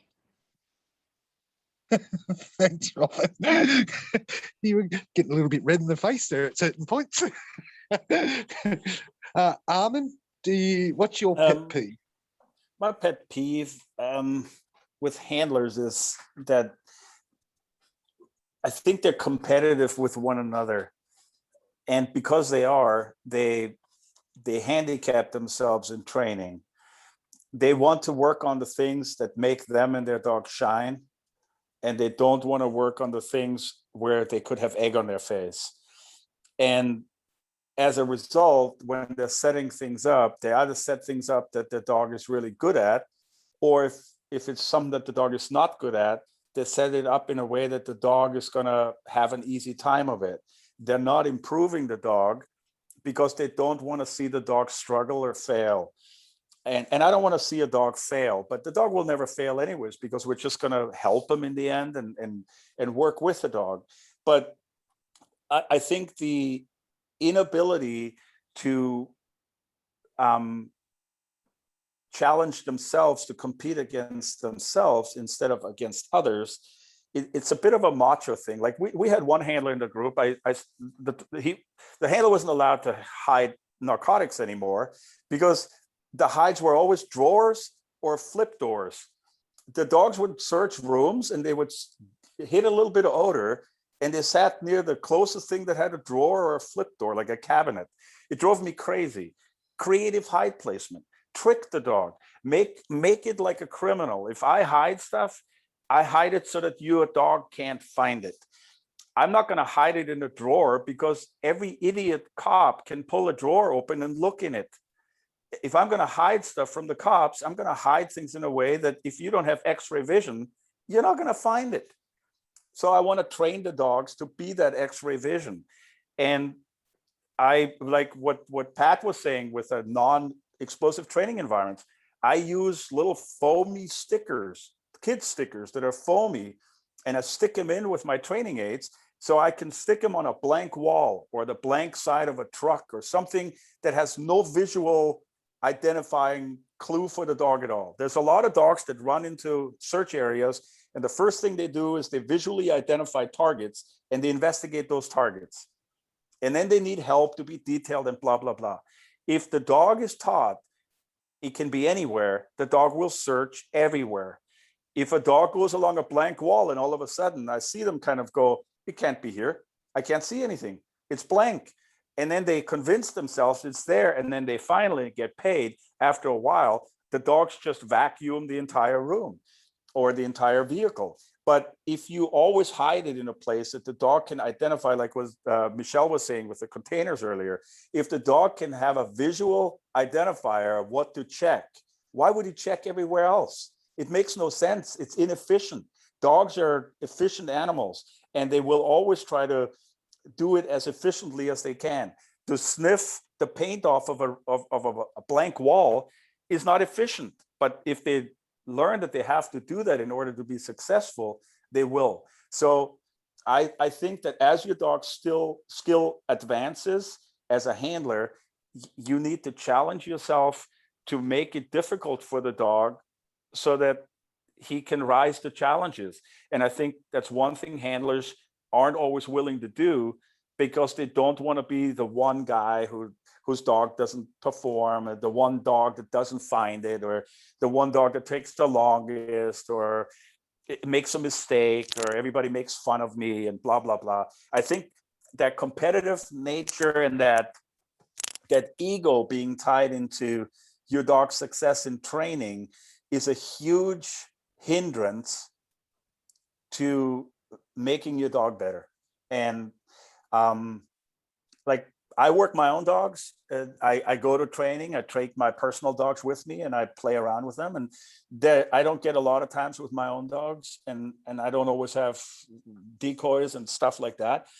But I will work my dogs, and I will work on things that I need to work on, not the things that my dog looks great at, because I train dogs. I'm a dog trainer. And I think that's one thing that handlers haven't learned yet, is that in order to improve themselves and their dogs, they have to be willing to struggle. And like that I don't know where I read it, but the difference between the master and a rookie is that the master has failed more times than the rookie has ever tried anything. That's not an untrue statement, but you have to be willing to take a punch in the face and get knocked on your keister, or have egg on your face. You have to be willing to not be the star. And if you can't get beyond that, you will not improve. You're just always going to be a middle of the road grinder. That's it. That's my pet peeve. Thank you, Owen. Pat, do you have a pet peeve, whether it be, normal handlers, or whether it be people running gun dogs, or etc.? I just pipe on with Armin. A lot of times people are worried about winning the training session. And if the dog goes out and he's perfect, if you go out and your dog is perfect all the time in training, he's only practicing what he already knows. He's not learning anything new. And he is never going to be any better than he is now. You will never be any better than you are now. So when you're pushing, you're asking for more, and we're not really pushing, but pulling. When you're trying to pull more from him and asking for more, and he needs to stretch, there will be times when he doesn't stretch to the goal, and it's not always going to be pretty, but that's learning and growth and change. Improvement comes from the struggle, through the struggle. So it's okay to struggle in training, as long as it's not overwhelming struggle. As long as you have the dog's best interest in heart and you see you're moving forward, the struggle is okay. And you don't have to win training.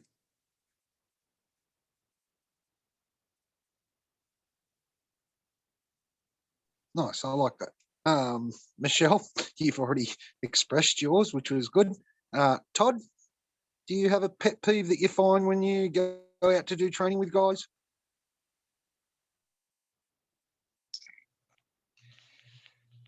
I have to pile on from a bomb tech's perspective with regard to what Armin and Pat were saying, and that is, as a bomb tech, I've died 100 times in training, but after working on hundreds of IEDs, I'm still alive. The thing that frustrates me, not just about canine handlers, but any of us who are working in something that is much as art as it is science, is that you have to forever be a student, and you can't go into training thinking that you're going to get an instant answer. I can't go to any one of these experts that are here today and just expect to walk up with, here's my problem, tell me the plug and play answer, and then let's move on. You have to have a passion for what you're doing. You have to thirst for new knowledge and be willing to go find it yourself. When you can't find the answer, then go ask an expert. But to simply want to Google every answer and expect that it's going to fix your problems, I think that's a major failing, not just in canine, but in any field where we have to walk that line of learning something that is not well defined by science, and handling any animal, whether it's a dog or a horse. There is no science that's going to get you inside that animal's head. That's intuition. That's constant study. So I guess that's a pet peeve, is when I see people who are expecting quick and easy answers. Cool. So, guys, we've been going for 2.5 hours. Actually, is it? Yeah, no, it's actually longer than that. So, actually, no, we just have one more question, I think, before we wrap up.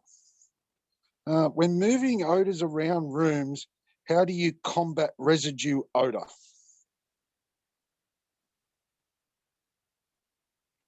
So, who would like to take the ball on that one first? I'm going to pipe in here. There's no residue odor. People need to understand that there's odor and there's no odor. If the dog smells what's there, it's odor. It's not like this residual odor, leftover odor. It's odor. It's the same odor that he's always working. If there's still odor to be found, then he's correct. If there's no more odor there, then there's no more odor there. But this whole, like, there's a difference between leftover odor and real odor. There's no difference. It's the same odor. It's odor, period. Okay, so people need to change the terminology, number one, and they need to get that they need to keep training logs, that they need to have a good memory. I have a good memory. So when I hide in my training building, I hide sometimes 5 days a week in there, and I remember every hide. So if a dog shows interest somewhere, or more than one dog shows interest somewhere, I need to be able to remember that that's where I hid something before. And the dog might still be able to smell something there. For the dog, it's as real as the new hide, unless, he compares, oh, this is really weak and this is really strong. But if we are lowering the threshold of odor with the dog as his training advances, the dog's going to hit on small quantities, and whatever is left is small quantity odor. That's all it is. So I think people need to understand that, and they need to be careful that they maybe prevent too much contact with the training aid with a particular surface, so that the odor can't adhere for very long, so that within 24 hours it has dissipated enough so that it's really not detectable for the dog anymore. But if a dog shows it, and I know I hit something there the day before, I have to be open to the possibility that he can still smell it. And then I just made a mistake as a trainer or as a problem setter. I think we have to be careful with that, and we have to try to freshen our training areas up enough so that we don't run into that problem and confuse the dog. Because this whole idea that there's a difference between, like, if somebody has a kilo of cocaine in his trunk and he sells it, and you stop the car 5 minutes later, you think that dog can't smell cocaine in that car? Of course he can. Just because there's nothing in the trunk anymore doesn't mean there's no odor in the trunk. The dog's not wrong. The dog didn't false. The dog didn't fool you. The dog didn't do any of that stuff. It's just, and then you don't call that residual odor. It's real odor. There was odor there. You have to trust your dog, and change your perception of the difference between the source of the odor still being present and the odor still being present, because the odor will be present for quite a while. And if you look at the, just the term that they use of vaporwave dogs, well, we see all kinds of dogs tracing odor for 50, 60 yards easily to the source. Well, the source is far away. The dog still follows the odor because the dog can smell it. But it's not residual or leftover or residue odor. I think that's just a perception. Odor is odor. If there's odor there and the dog can detect it, he's right. That's it. So I'll jump in. So I think there is a difference, or we want to make the distinction between training and operations. And so in operations, residual odor is great because it is a well, it depends where you want to go with that, but or you know what kind of level of evidence you need for your needs, but because Armin's right, like you know, if the cocaine is no longer in that trunk, but the odor is there, that's a legitimate alert, or the you know the dog was correct, right? And so that's in operations. But in training, we want to make sure that we're being very clear with the communication with our animals, with our dogs. And so just because Armin can remember where he put all the hides yesterday, I can't remember what I had for breakfast. So and if my dog alerts somewhere, I'm not going to necessarily be sure that I hid something there or that I didn't. And that's where if Armin owns the training space, he can be sure of that. But if you have multiple people using a training space, you can't necessarily be sure of that. And so there's also a difference between residual odor and residual particulate. And what happens with cotton scent bags and sometimes sniffer tins that have fallen over, or different types of containment, are that they actually leave behind particulate. And so that's when the dogs are alerting there, it's not residual odor, there's actual particulate there. And when the handler comes in from the next day and didn't know that there was a hide there and pulls the dog off, you're reinforcing the wrong behavior, right? Like you're giving a mixed message to the dog. The dog was correct, and then you pulled the dog off of a low amount of odor. And so that can be very confusing for the dog if we're trying to have clear communication. And so if you want to try and combat that, you need to be using some sort of barrier material, but then you also need to be instituting that barrier material in all of your training locations. You need to be very aware or keep good training logs of where you're hiding, where you're putting these training aids. And so there's absolutely good ways to do this to combat residual odor, residual particulate. But you need to be thoughtful about it, and you need to log it. Thanks, Michelle. So, I'm hoping someone on here can clear this up. So, when I was learning detection, residual odor and source odor weren't meant to make different things. They were just a way of communicating to each other that the source odor is no longer there, but you will smell real odor, or the source odor is there. And the two terminologies were used just to communicate to each other that there's no source odor there, but the dog will still hit there. So I'm just trying to work out, is that a good way to look at it? Is that a correct way to use the terminologies to communicate between handlers and etc. that, oh yeah, the source was there, but it's not there today, but your dog's going to smell it. So by calling it residual and source kind of help differentiate between the two. Hey, Robin, has ASB defined it? The American Standards Board? Let me go look. Ooh, I think okay. Okay, yeah, I thought they might have as well. And I think they use the definition that that Wayne just mentioned, which was odor without the source being present. Yeah, because I agree with Armin. Odor is odor. There's Yeah. There's nothing different about that. It's a gas. But I mean, it's a gas. Yeah. It's gas. But in gas. the training world, to be able to differentiate between a source odor still being there and no longer being there, you know, I think that's the way that most people that I know of use the two terminologies, just to differentiate between the two. But I agree with Armin 100%. Odor is odor. It's you're falling a little bit into the human part of it again. It's like the dog smells it, period. That's it. Like you put in a little dime bag of cocaine and leave the source odor there, you put in a kilo and take the kilo away, 5 minutes later, there may be more odor left there from the kilo that was removed than from the dime bag that's still there. We don't know. We don't know for sure. Depending on what it's wrapped in, depending on what it's packaged in, we don't ever know how much odor comes out of any given source. If the dog can smell it, it's real. Now, I understand that if there's no cocaine in the trunk of the car, there's no evidence of a crime, and we have to let the guy go.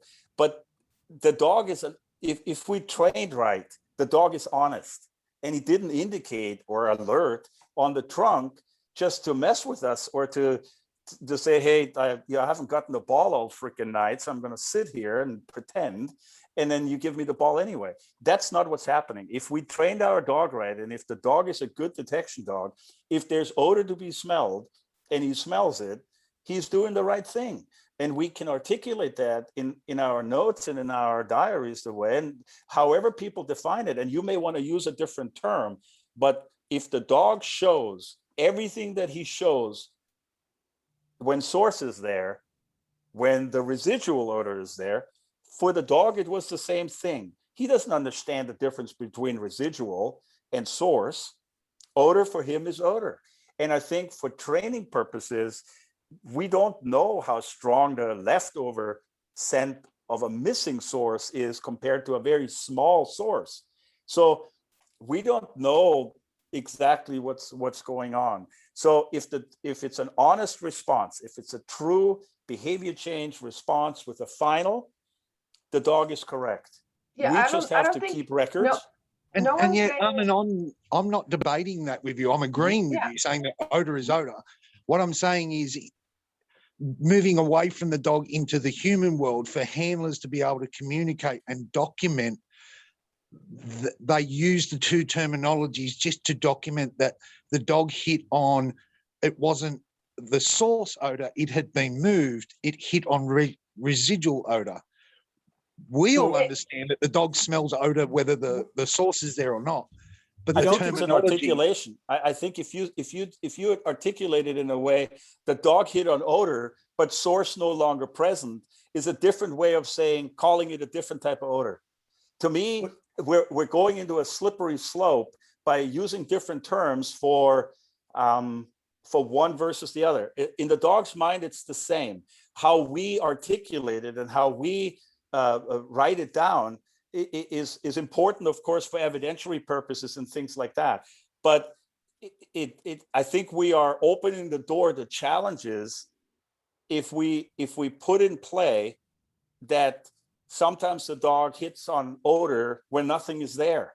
And if we stay consistent in our articulation that the presence of odor is the only thing that will make the dog give us the response that he's giving us, then the dog is always correct, even if we can't find any physical evidence of it. And if we differentiate between the two in training, we are leaving the door open to saying that the dog's hit on stuff that's no longer there. For the dog, it is there. That's the end of the discussion, and it needs to be written that way. Otherwise, we're opening the door to defense attorneys challenging this forever, and that's silly. To me, Armin. that's silly, and I understand we need maybe different terms for it, but it just needs to be written differently. Armin, do me a favor and read the definition that that Robin put in the chat from the American Standards Board and see how you feel about that. Is that going to take me a while? No, we shouldn't. Well, he reads it. I'll tell you, it's consistent with Swig Dog's definition too. Yeah. The one well, thing that's interesting in Swig Dog's definition is there's no value judgment on it. It's just a right. statement of And fact. that's what I was about to say. There's no value judgment, and they're not saying residual doesn't mean it's not real, and they're not saying residual means there's any more or less than what was at source. Right. We just as a community have to be prepared when you're going to have plaintiffs, defense attorneys or plaintiffs attorneys try to challenge it by using the term. That's just the Yeah, I saw the reality that definition. they're going to try and leverage that against us. Right. That's, I spent 46 years of my life dancing with attorneys over language. Right.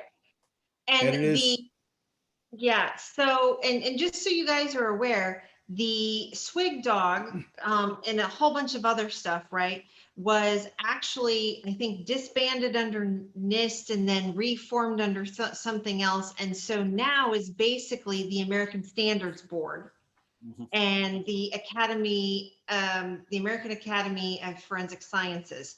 So I sit on the dogs and sensors. So I'm a subject matter expert on that committee, which is kind of like the new version of Swig Dog. And then they also have OSAC, which is the other part that goes along with it. And we're reviewing standards back and forth. So I just put in the chat the link to the definitions document that is like the next version of the Swig Dog document. We're getting ready to release some of the patrol dog standards. I think for the second or third time, the explosives dog standard is coming out. This is a United States thing. And we're going to end up covering everything from live find disaster all the way over to narcotics, explosives, arson, everything else.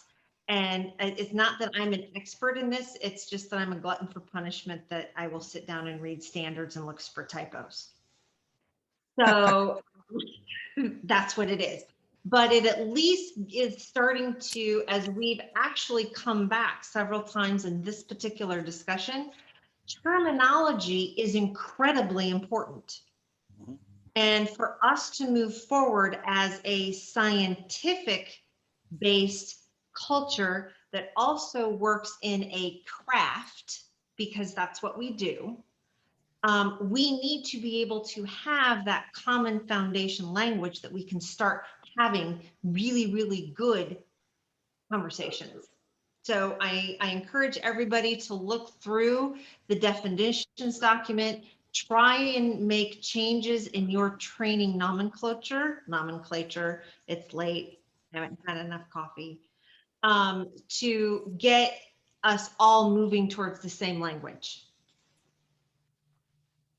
Thanks, Robin. I've got one more question, and the question is, so what are your thoughts about training walls such as those used by Mike Suttle and other trainers?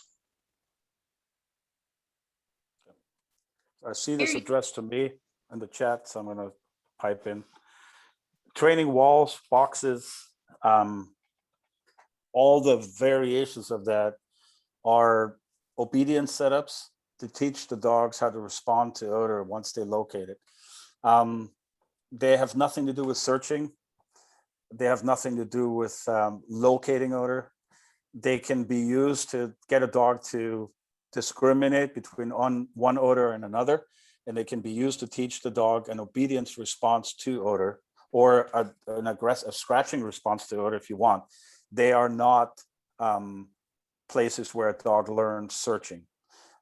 They're artificial setups that that simply do not exist in the world, which means the dog is artificially enticed to investigate certain parts and places, which is very, very helpful when we're teaching a dog a final response. I do use a wall to teach the final response with the dogs.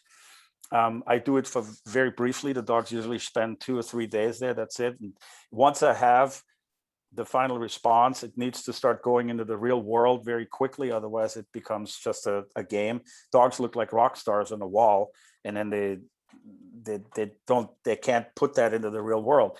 So yes, those things all have their value as a part of training. They are not complete training. They are just a very small percentage of what needs to be done to make a good detection. They are a prop. They're a context setting cue for the dog, that the dog knows this is exactly the game that we're playing when we show up here. You can teach a few things on it, but it's a lot more helpful, in my opinion, to spend a lot more time teaching the dog to work seams on a car. Pat, can I get you to comment on this? Because I kind of like your scent wheel. So do you have a take on this at all? Well, I use them for I use scent wheels I have used some walls. I use them for two things. One, to prepare dogs that will be used in research projects where they want the discrete presentation of an odor. Your dog puts his nose on the can on a scent wheel, he walks it or he responds to it. And there's no question, did he not alert because he didn't get in the right area? The room, the air was going the wrong way, kind of a thing. It makes black and white for research projects. I also use it, as Armin said, to train or polish final response.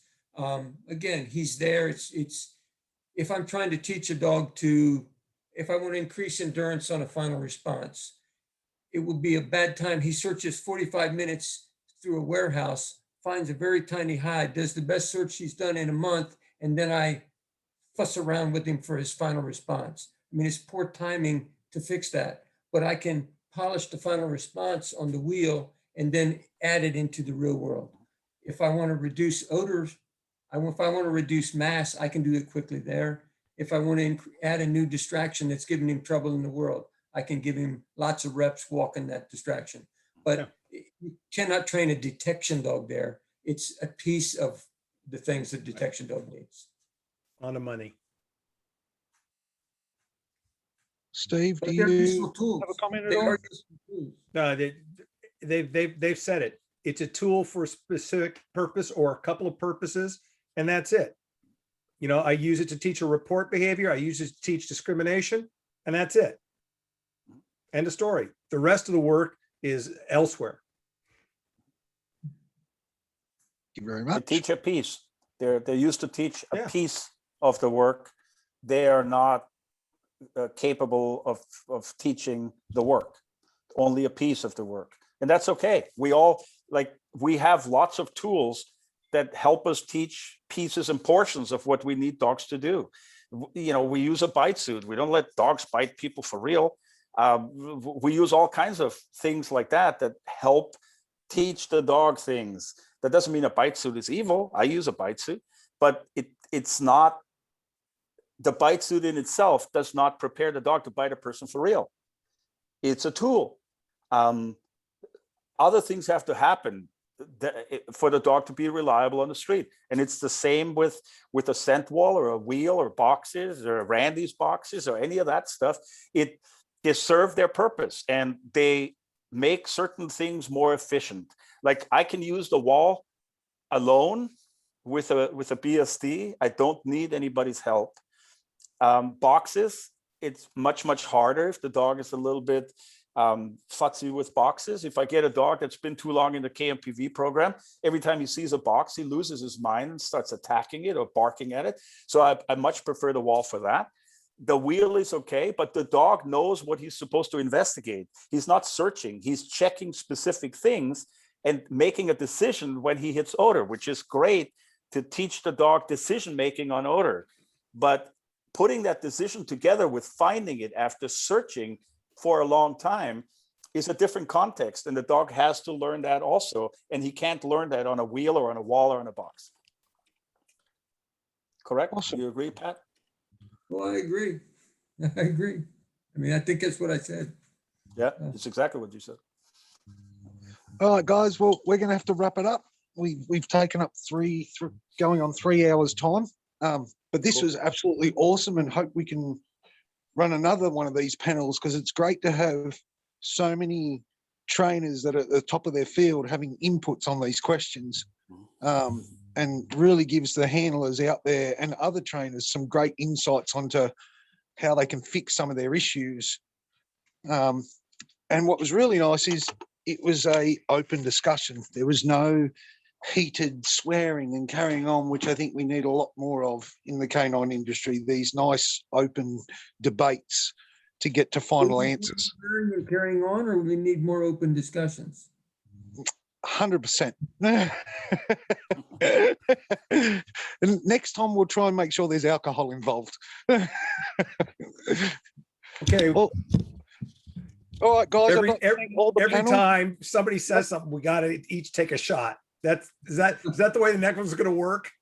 Well, I reckon it's every time we agree on something, because there was a lot of agreeing today. So it's every time more than one person on the panel agrees with it, everyone has to have a shot. That will only last about 3, maybe 4 agreements, and then that's all, that's gonna go Yeah, out the window.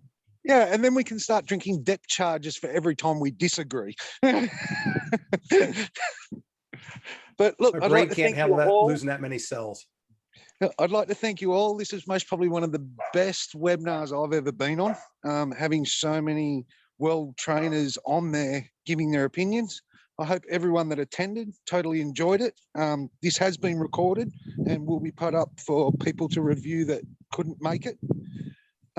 Again, thank you guys. I know you're all based in the US, so you all have a great night, and we'll see you. Thank you. Thanks for the invite. I appreciate it. You're Thank welcome you. back anytime. Thank you Good all. night.